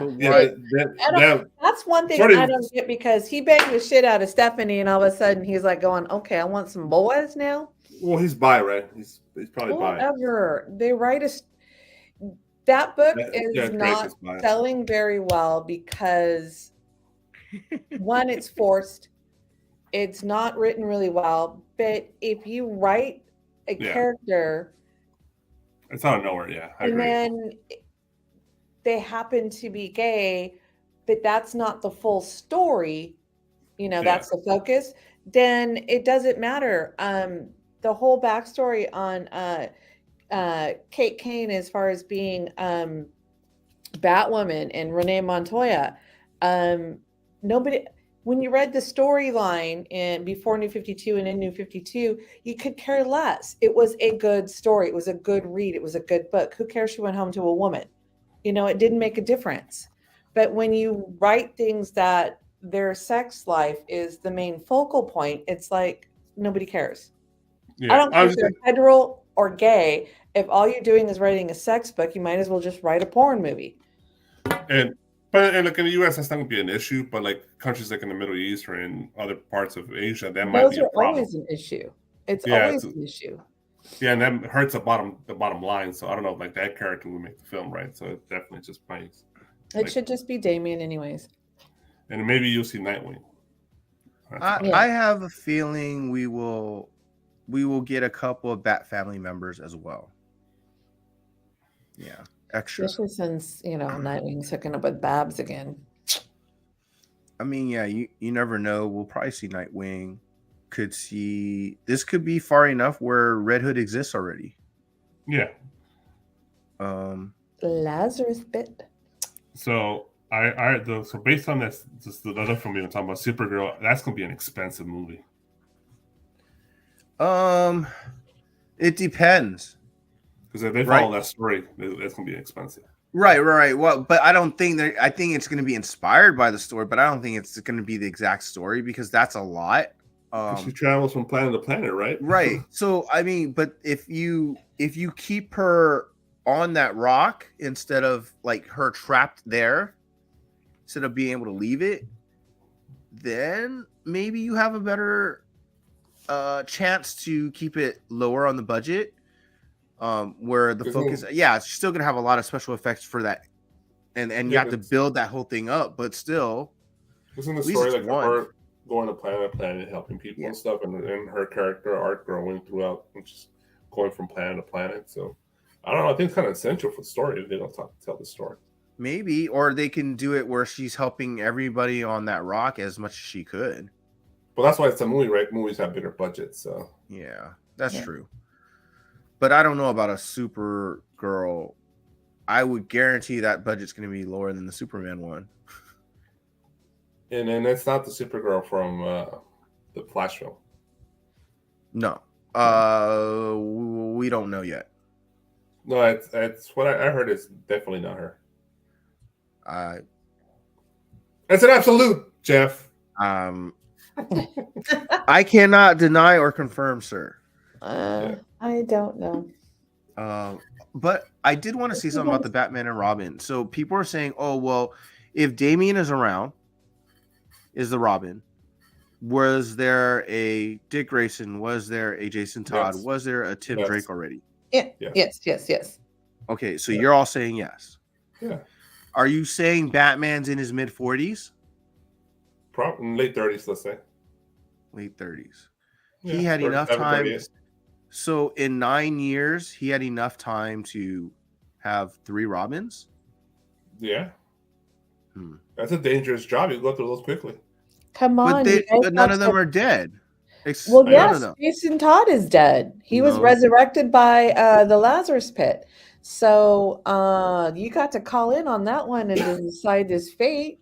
They killed him. Yeah, but he's Red Hood, so he's not dead. Well, no, not now as Red Hood, but as a Robin he is. He was there for a long time. He's been dead. I could see that. I could even see it possibly that they take out one of the Robins and not be part of it. Jason Todd. They don't have to. No, they don't have to, but they want. Don't have to use him. They want Batman to be young. Or Tim Drake. So I don't understand like that how he can be in his late 30s, early 40s But then I you'd don't have think. to, take out some of Well, how old is things if that happen. Damien's 15? He has to be in No, the 10. like, 10. let's assume whatever. Let's say 10 or 15, right? There's no guarantee they're going to stick him strictly to 10 or 12. Let's say Right. 10 or 15. No matter what, the guy has to be in his 30s already. He's going to be a grown man. He's not going to be a 22-year-old or a 25-year-old or 20-year-old. He's going to be at least 32 to 35 years old. If No he's matter what. 10, he could be under 30. You know how? Where did he get trained before he was Batman Year One? I really doubt they'll do that. That he's 20 and he has a kid. I mean, I'm not saying that he's 20, but Well, I'm saying he was trained by the League of Assassins. Yeah, that's not Right? It's part of the story. Yeah. So this is when he's like 18, 19. He'll be in his 30s, dude. There's no way he's not. So he could have had a kid 10 years later. That sounds 30 to me. I hope not. He was. They don't say he was 20 and he had a kid. Batman would never do that. Batman 25. Well, Maybe. He never in knew. the Batman special series, when he met Talia al Ghul, they did get married, and they did have sex and have a kid. It was probably one in his mid-20s, right, in the book. Yeah, I would assume he's probably older in the book, but I'm just saying, like, if you want to make it make sense that he's still a decently younger Batman, so it can match the age of the Superman, they could say that Robin was conceived when he was training under the League of Assassins. Yeah, I was just saying Ben Affleck wasn't young when he played Batman, so yeah, but there was a different reason for that, though. That's an F-Bat. Ugh. But there's a president. They don't have to do a young Batman. Even Christian Bale wasn't young when he played Batman. Okay, Christian Bale's not part of a bigger universe. It doesn't matter. I'm just saying there's already presidents and all the Batmans are usually old. Okay, Keaton was a young Batman. Really? Keaton wasn't a young Batman. He's in his 30s too, I think, when he played Batman. Yeah, these are non-connected universes. I don't know. That's not a precedent to me. The only precedent is the most recent Batman. What's his name? Yeah, and what they were going for was Dark Knight Returns Batman. So of course he had to be older. No, I'm talking about the. No, you're talking about the sparkly vampire. Yeah, Patterson. Oh yeah, they went young. Yeah, but for young was like he's in his late 20s, right? 30. Yeah. He's like 30 years old already, I think.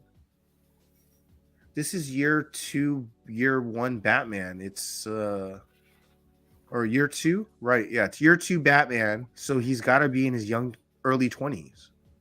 No way. Batman is not in his early 20s when he starts. He's got to be in his late 20s. When he started in Gotham? Yeah. Didn't he go away before he was 18 to go train? Yeah, but he was gone for a long time. He's gone for I think he went away when he was a teenager to go train across the world. He lost his parents at a young age. Yeah, he lost his parents way earlier. It must have been, like 15, 16 when he left? Yes. Yes. Constantine, Deadman, Zatanna, Etrigan, The Shade, Madame Xanadu, Swamp Thing. I mean, I don't know. Val Kilmer, pretty good Batman. Pretty good Batman. No, it's George Clooney, man. Best one ever. All right. Let's move away from Batman. Let's talk about Supergirl. No, let's talk about The Thing. Or Swamp Thing. The Thing. The Thing. Yeah, I can't wait for Swamp Thing. He did say it's going to be a horror. Yeah. Or it's going to have horror elements, I hope. So much to do and so many places to go in that little universe. If they... The green, the red. If they can make it better than the TV series, I will be amazed. I'm serious, that TV series was pretty good. Alan Moore's Swamp Thing was amazing. New 52 Swamp Thing was great as far as reading source material. Yeah.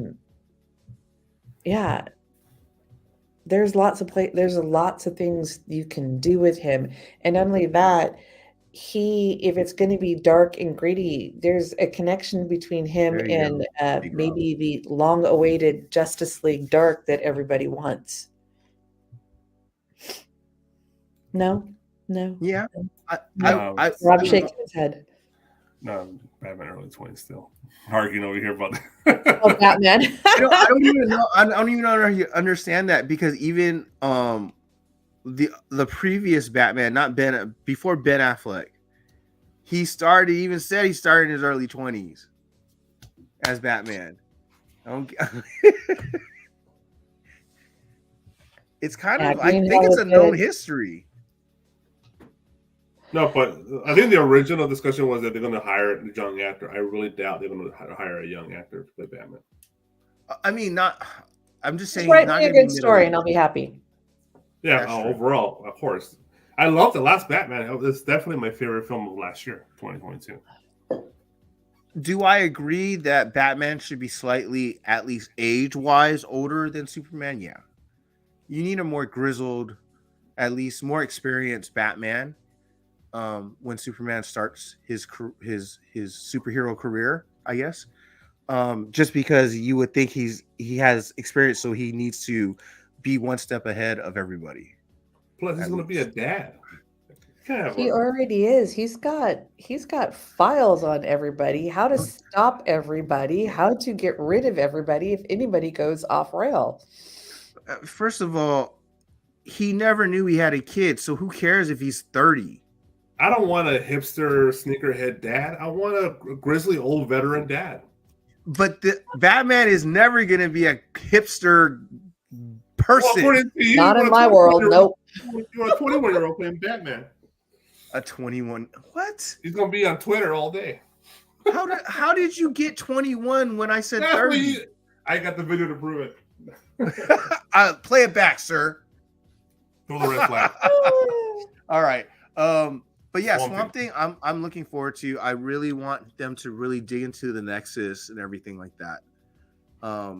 It would behoove them to go into that world, that darkness, the whole connection to the Dark Justice League. Justice League Dark. Yeah, Justice League Dark. The Constantine, the Zatannas, the Madame Dead Xanadu, Man, the Shade, yeah, Etrigan. Yeah, there's a ton of them. If I ever get a live action Etrigan, I will piss myself, because that would be awesome. I don't know how they'll do that, but I swear that would be one of the most awesome things that James Gunn does. And I think he'll do it. I just can't wait. You're right, Astro. A hipster Batman. Huh? I will fucking quit. I will walk out of the movie theater. He walks into the Bed Bath & Beyond about. He's right. Bruce Wayne's walking toward the Bed Bath. Nope. As soon as he enters, you just see Big Rob get up and leave. If he says Starbucks fucking on Twitter talking crap. Oh my god. Yes, the Batmobile is ordering from his mobile phone, his mobile orders. Yeah. And he's buying a Frappuccino. I'm out. You don't want him buying Bitcoin? No, I don't want him buying NFTs, Bitcoin. That's not my Batman. Dogecoin?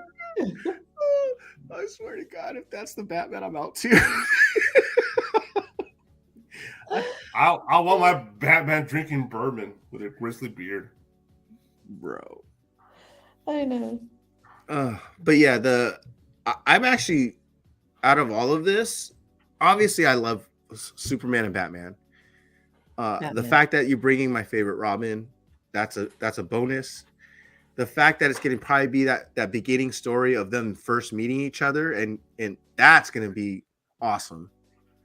I will really wonder what the Superman story is going to be about.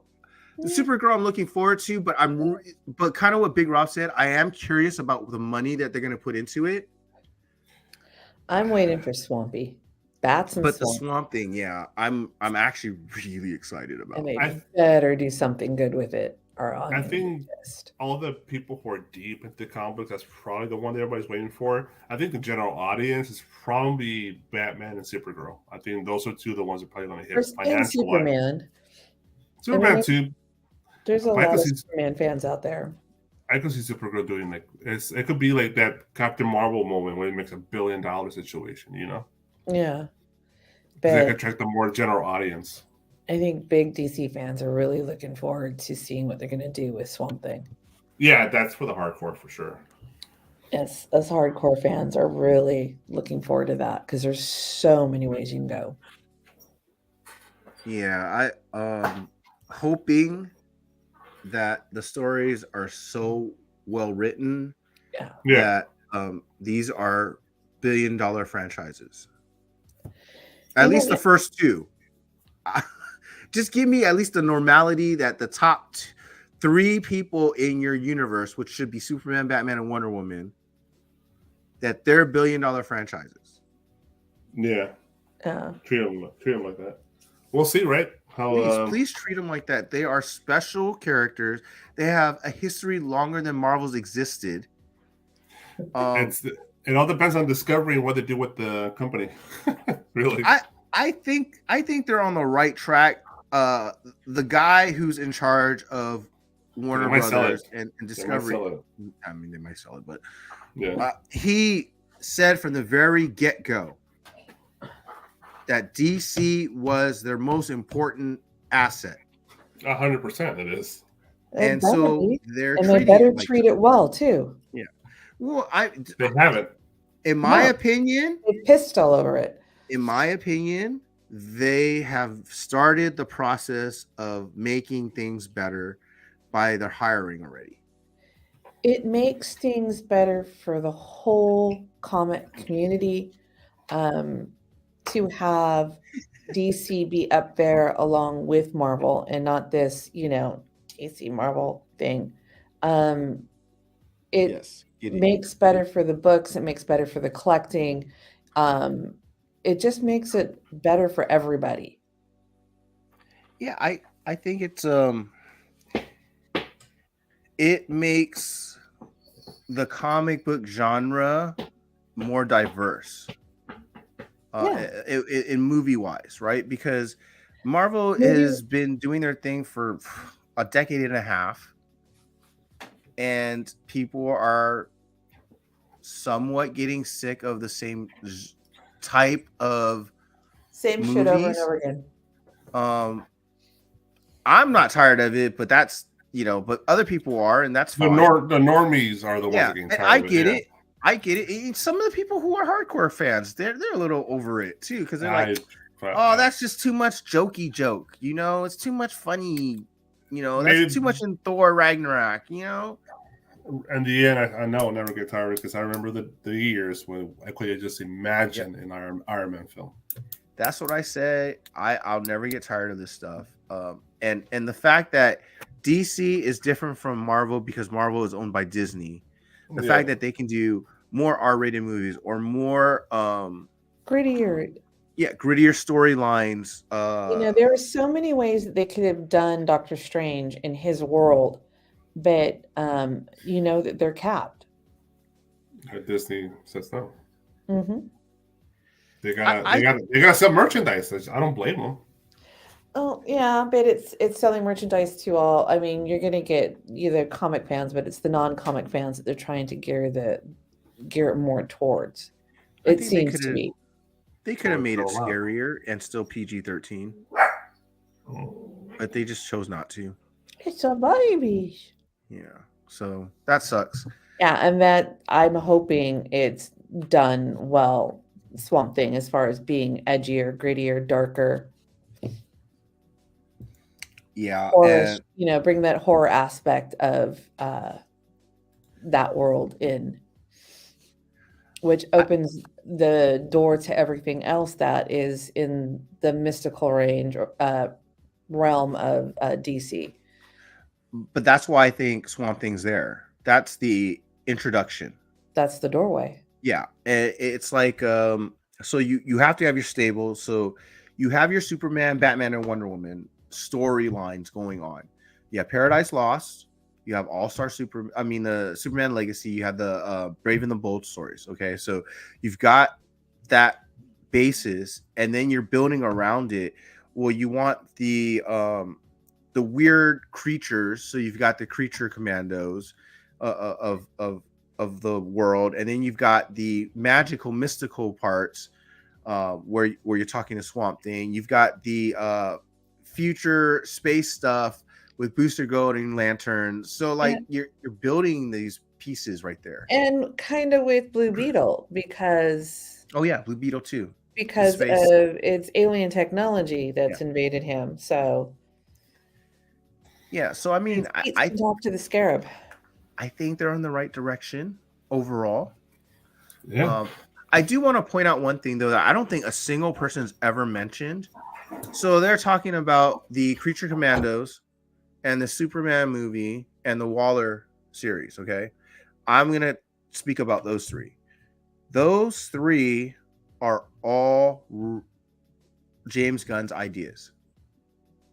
Okay, right? Because the Waller thing is connected to the Peacemaker show.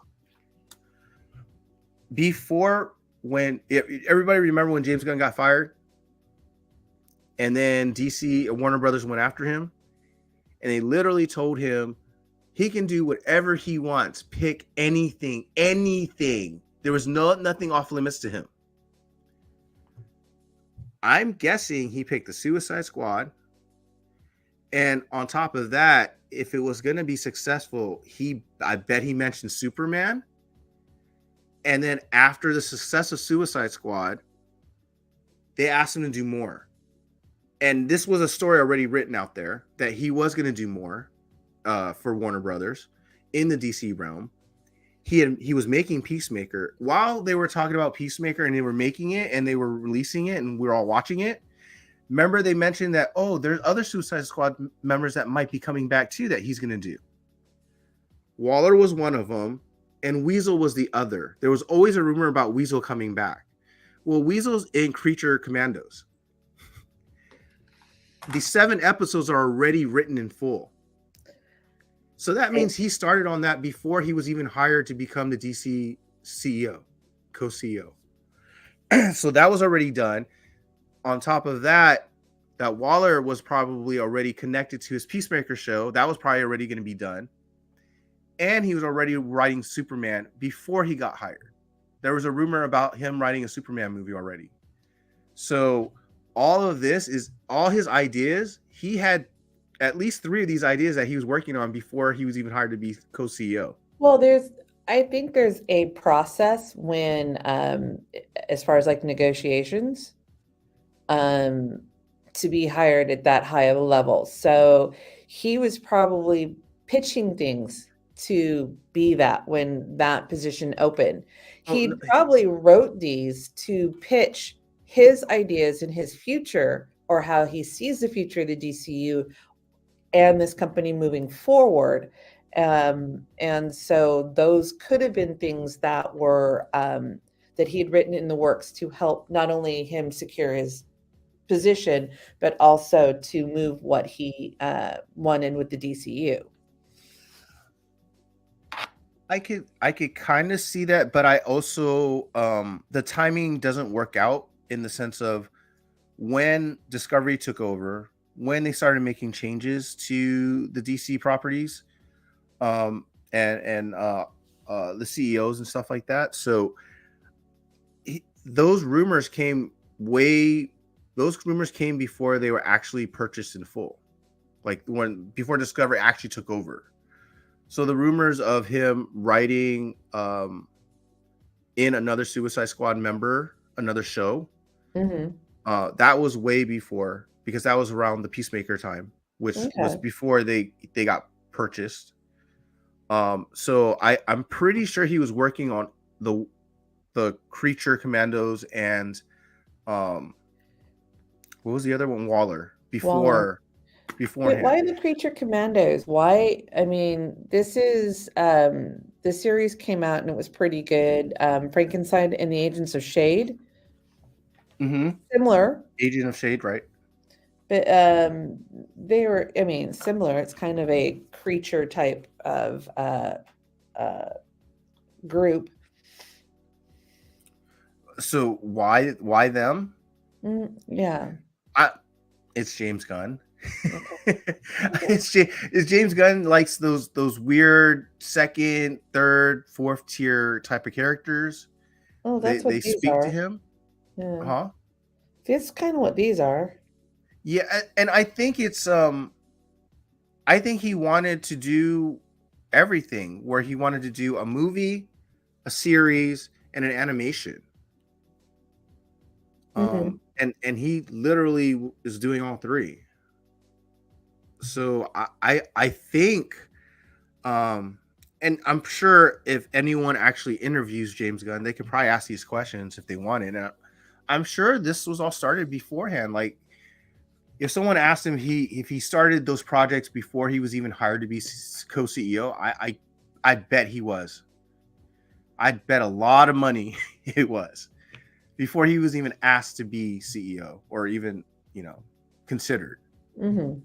So because you don't write 7 episodes automatically, have it done, completed for animation, unless you already know you're going to do that, because animation could long take 2 to time. 3 years, yeah, at least.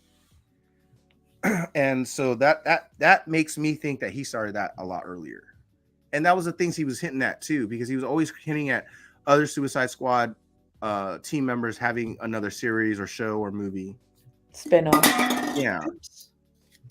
So I think that's where we were with those, and I'm glad, because that means we can start development earlier, and we'll see stuff a lot earlier than we'd expect. Mhm. So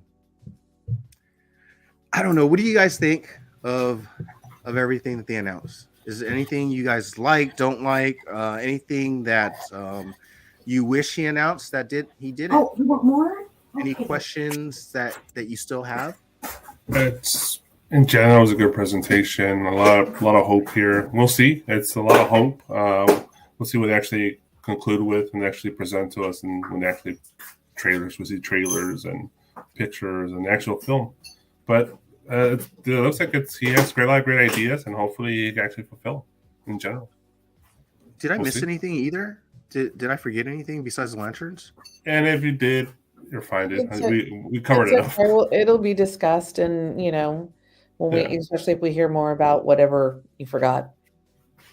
Yeah, it's definitely a cool direction we're going with this. It's better than we've been at with DC. Yep. At least there's some direction.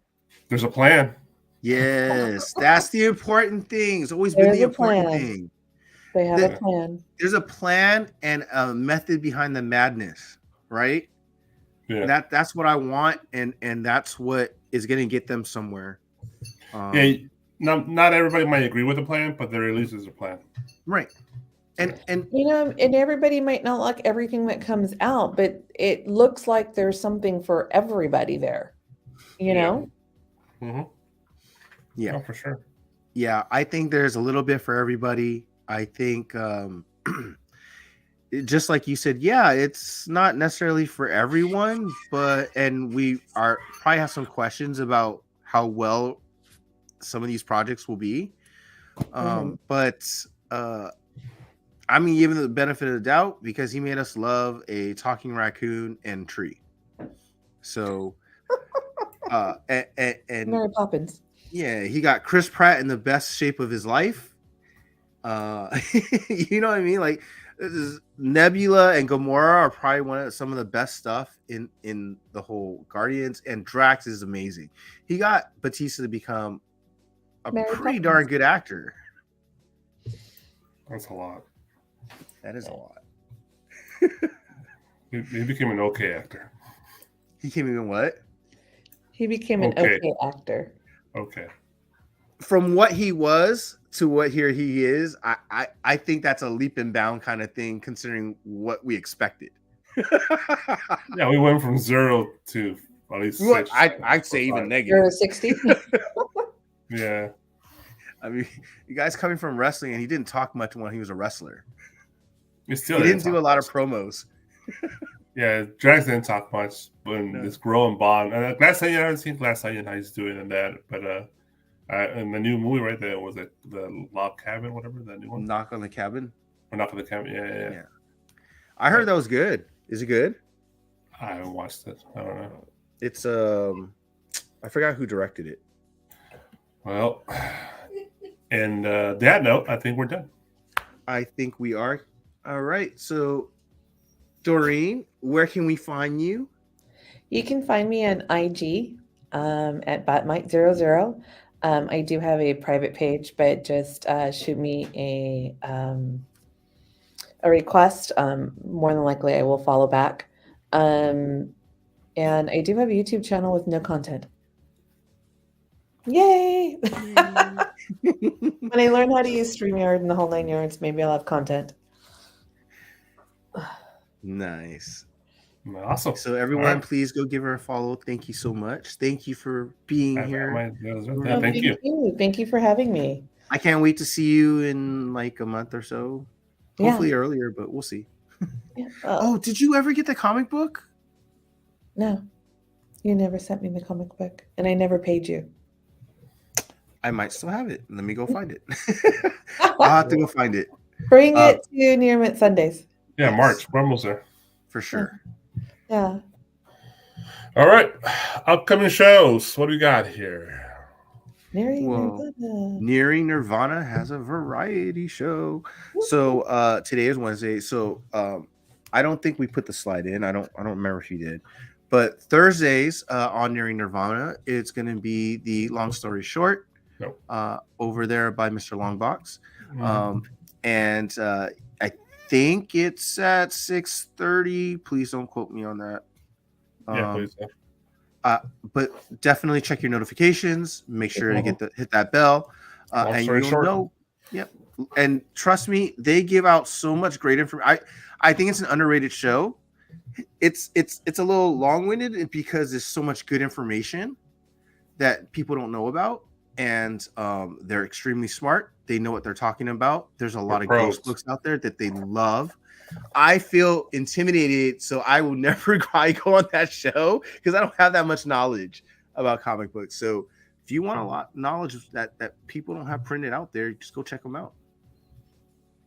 Awesome. And then on Friday? And on Friday, it is, I believe it's the Nearing Nirvana show.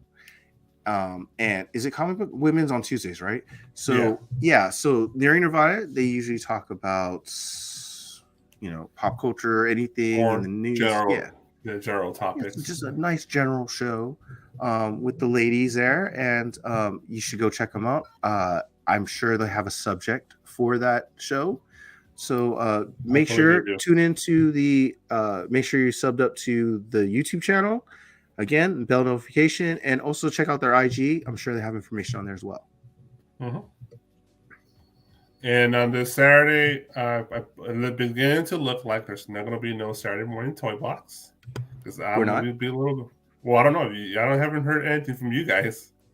I thought all that information you put in the chat, I thought that was for the Saturday show. I didn't know. No, that's just me going off on today's news because today was a lot of toy news. So, but hey, it's up to you guys. That's between Jeff, Charlie, and Steve.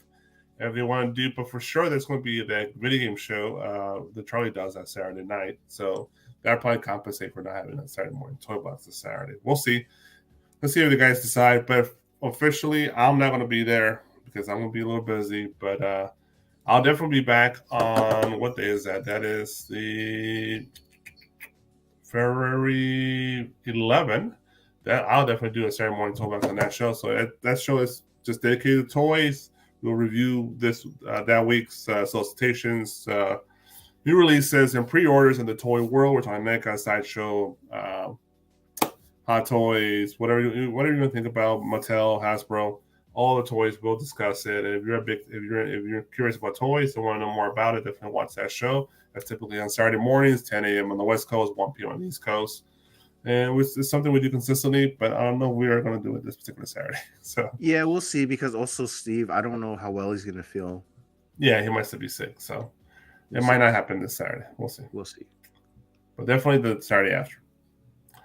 All right. Oh, there it is. So we do have a slide for Charlie on that Saturday evening. Is it at 7? Yeah, we got to figure out these times. Well, Saturday evening, he's going to do his Game Addicts, and he's going to do a live gameplay on Dead Space on the Xbox SX. I'm totally behind on what's what with the video games world, but I heard that's a good game. Yeah, Charlie's a pro. He's been doing this forever, so he has all the systems. He knows all the games. He is like an encyclopedia on video games. So definitely check out that show, Game Addicts, and hit him up with some hard-hitting video game questions while he's playing. So maybe make him die in the game. So yeah, definitely check it out, Game Addicts, on that Saturday evening, nice. and then on Monday afternoon. On Mondays we at 5:30 p.m. Pacific time, 8:30 Eastern time. At least I know the times for these. We will do our episode 4 review of The Last of Us, where we'll have our panelists with Charlie and Hyper Combo Comics, and if Steve's feeling better, or if not, Alonzo, and myself, and loving the show on HBO Max. I can't wait to talk about it. I cannot wait to see the next episode. We are almost halfway through. Great show. Tune in. Make sure to watch the show before you tune in, though. I actually watched the first episode already, Jeff. So shut up. Yeah, I'm actually 1 episode in. So I loved the first episode. It was great. Was it ridiculously better than you thought it would have been? No, because I always had. I knew it was HBO, and I knew had that expectations ready. I had expectations, and it definitely met them. Okay, that's good then. That's at least for you. That's good because you're kind of harsh. Yeah, and I definitely want to see this episode 3 that everybody says is the greatest shit since sliced bread. So I definitely want to see that. As long as you're not overly emotional, you'll be okay. But if you get a little emotional when you watch some deep shit, I have some tissues next to you. Did they kill Bambi? And if they don't kill Bambi, I'm not gonna cry. Okay. All right.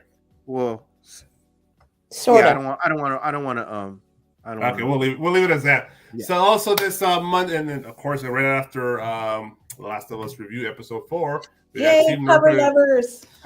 We have a special guest, Mr. Tony Fleece from the fame of Stray Dogs. And I got to work Monday night.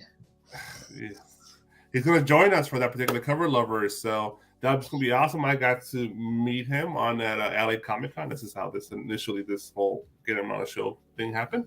And he seems like a cool dude. I definitely going to be excited to talk to him and see what's going on with him. And we'll definitely discuss some cool covers for that particular week. That's Mondays at 6:30 West Coast, 9:30 East Coast, and in between you guys can figure it out. So, yep, cover lovers. I'm here on the Nerdvana YouTube channel. I can't wait.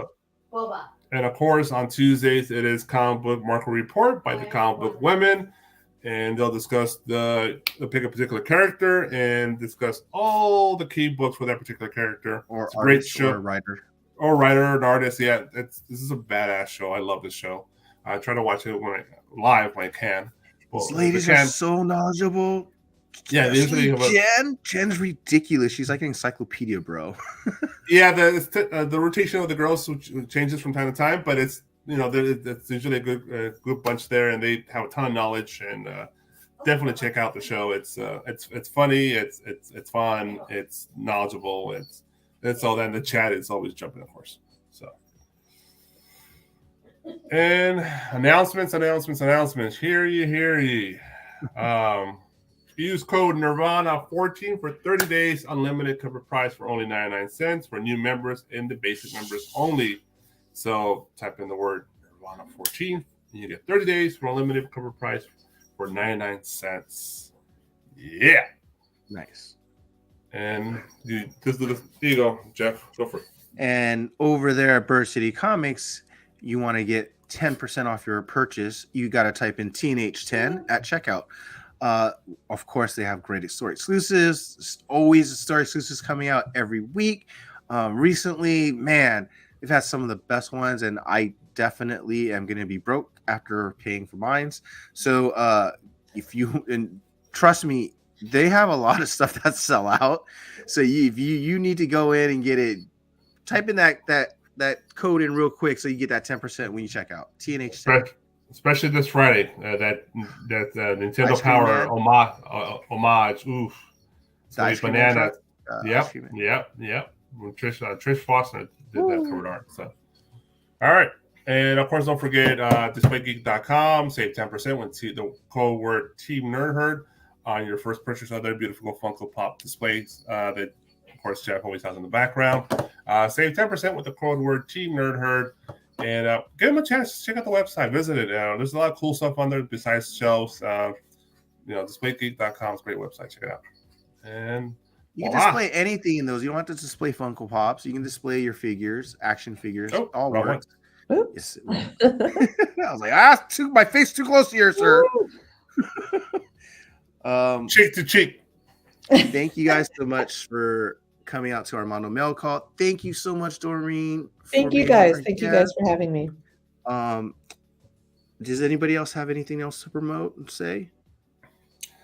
All right. No. Doreen, you want to take us out? Hey, collect what you like. If you want to do it right. If you want to do it right, collect what you like. Cover horse for life.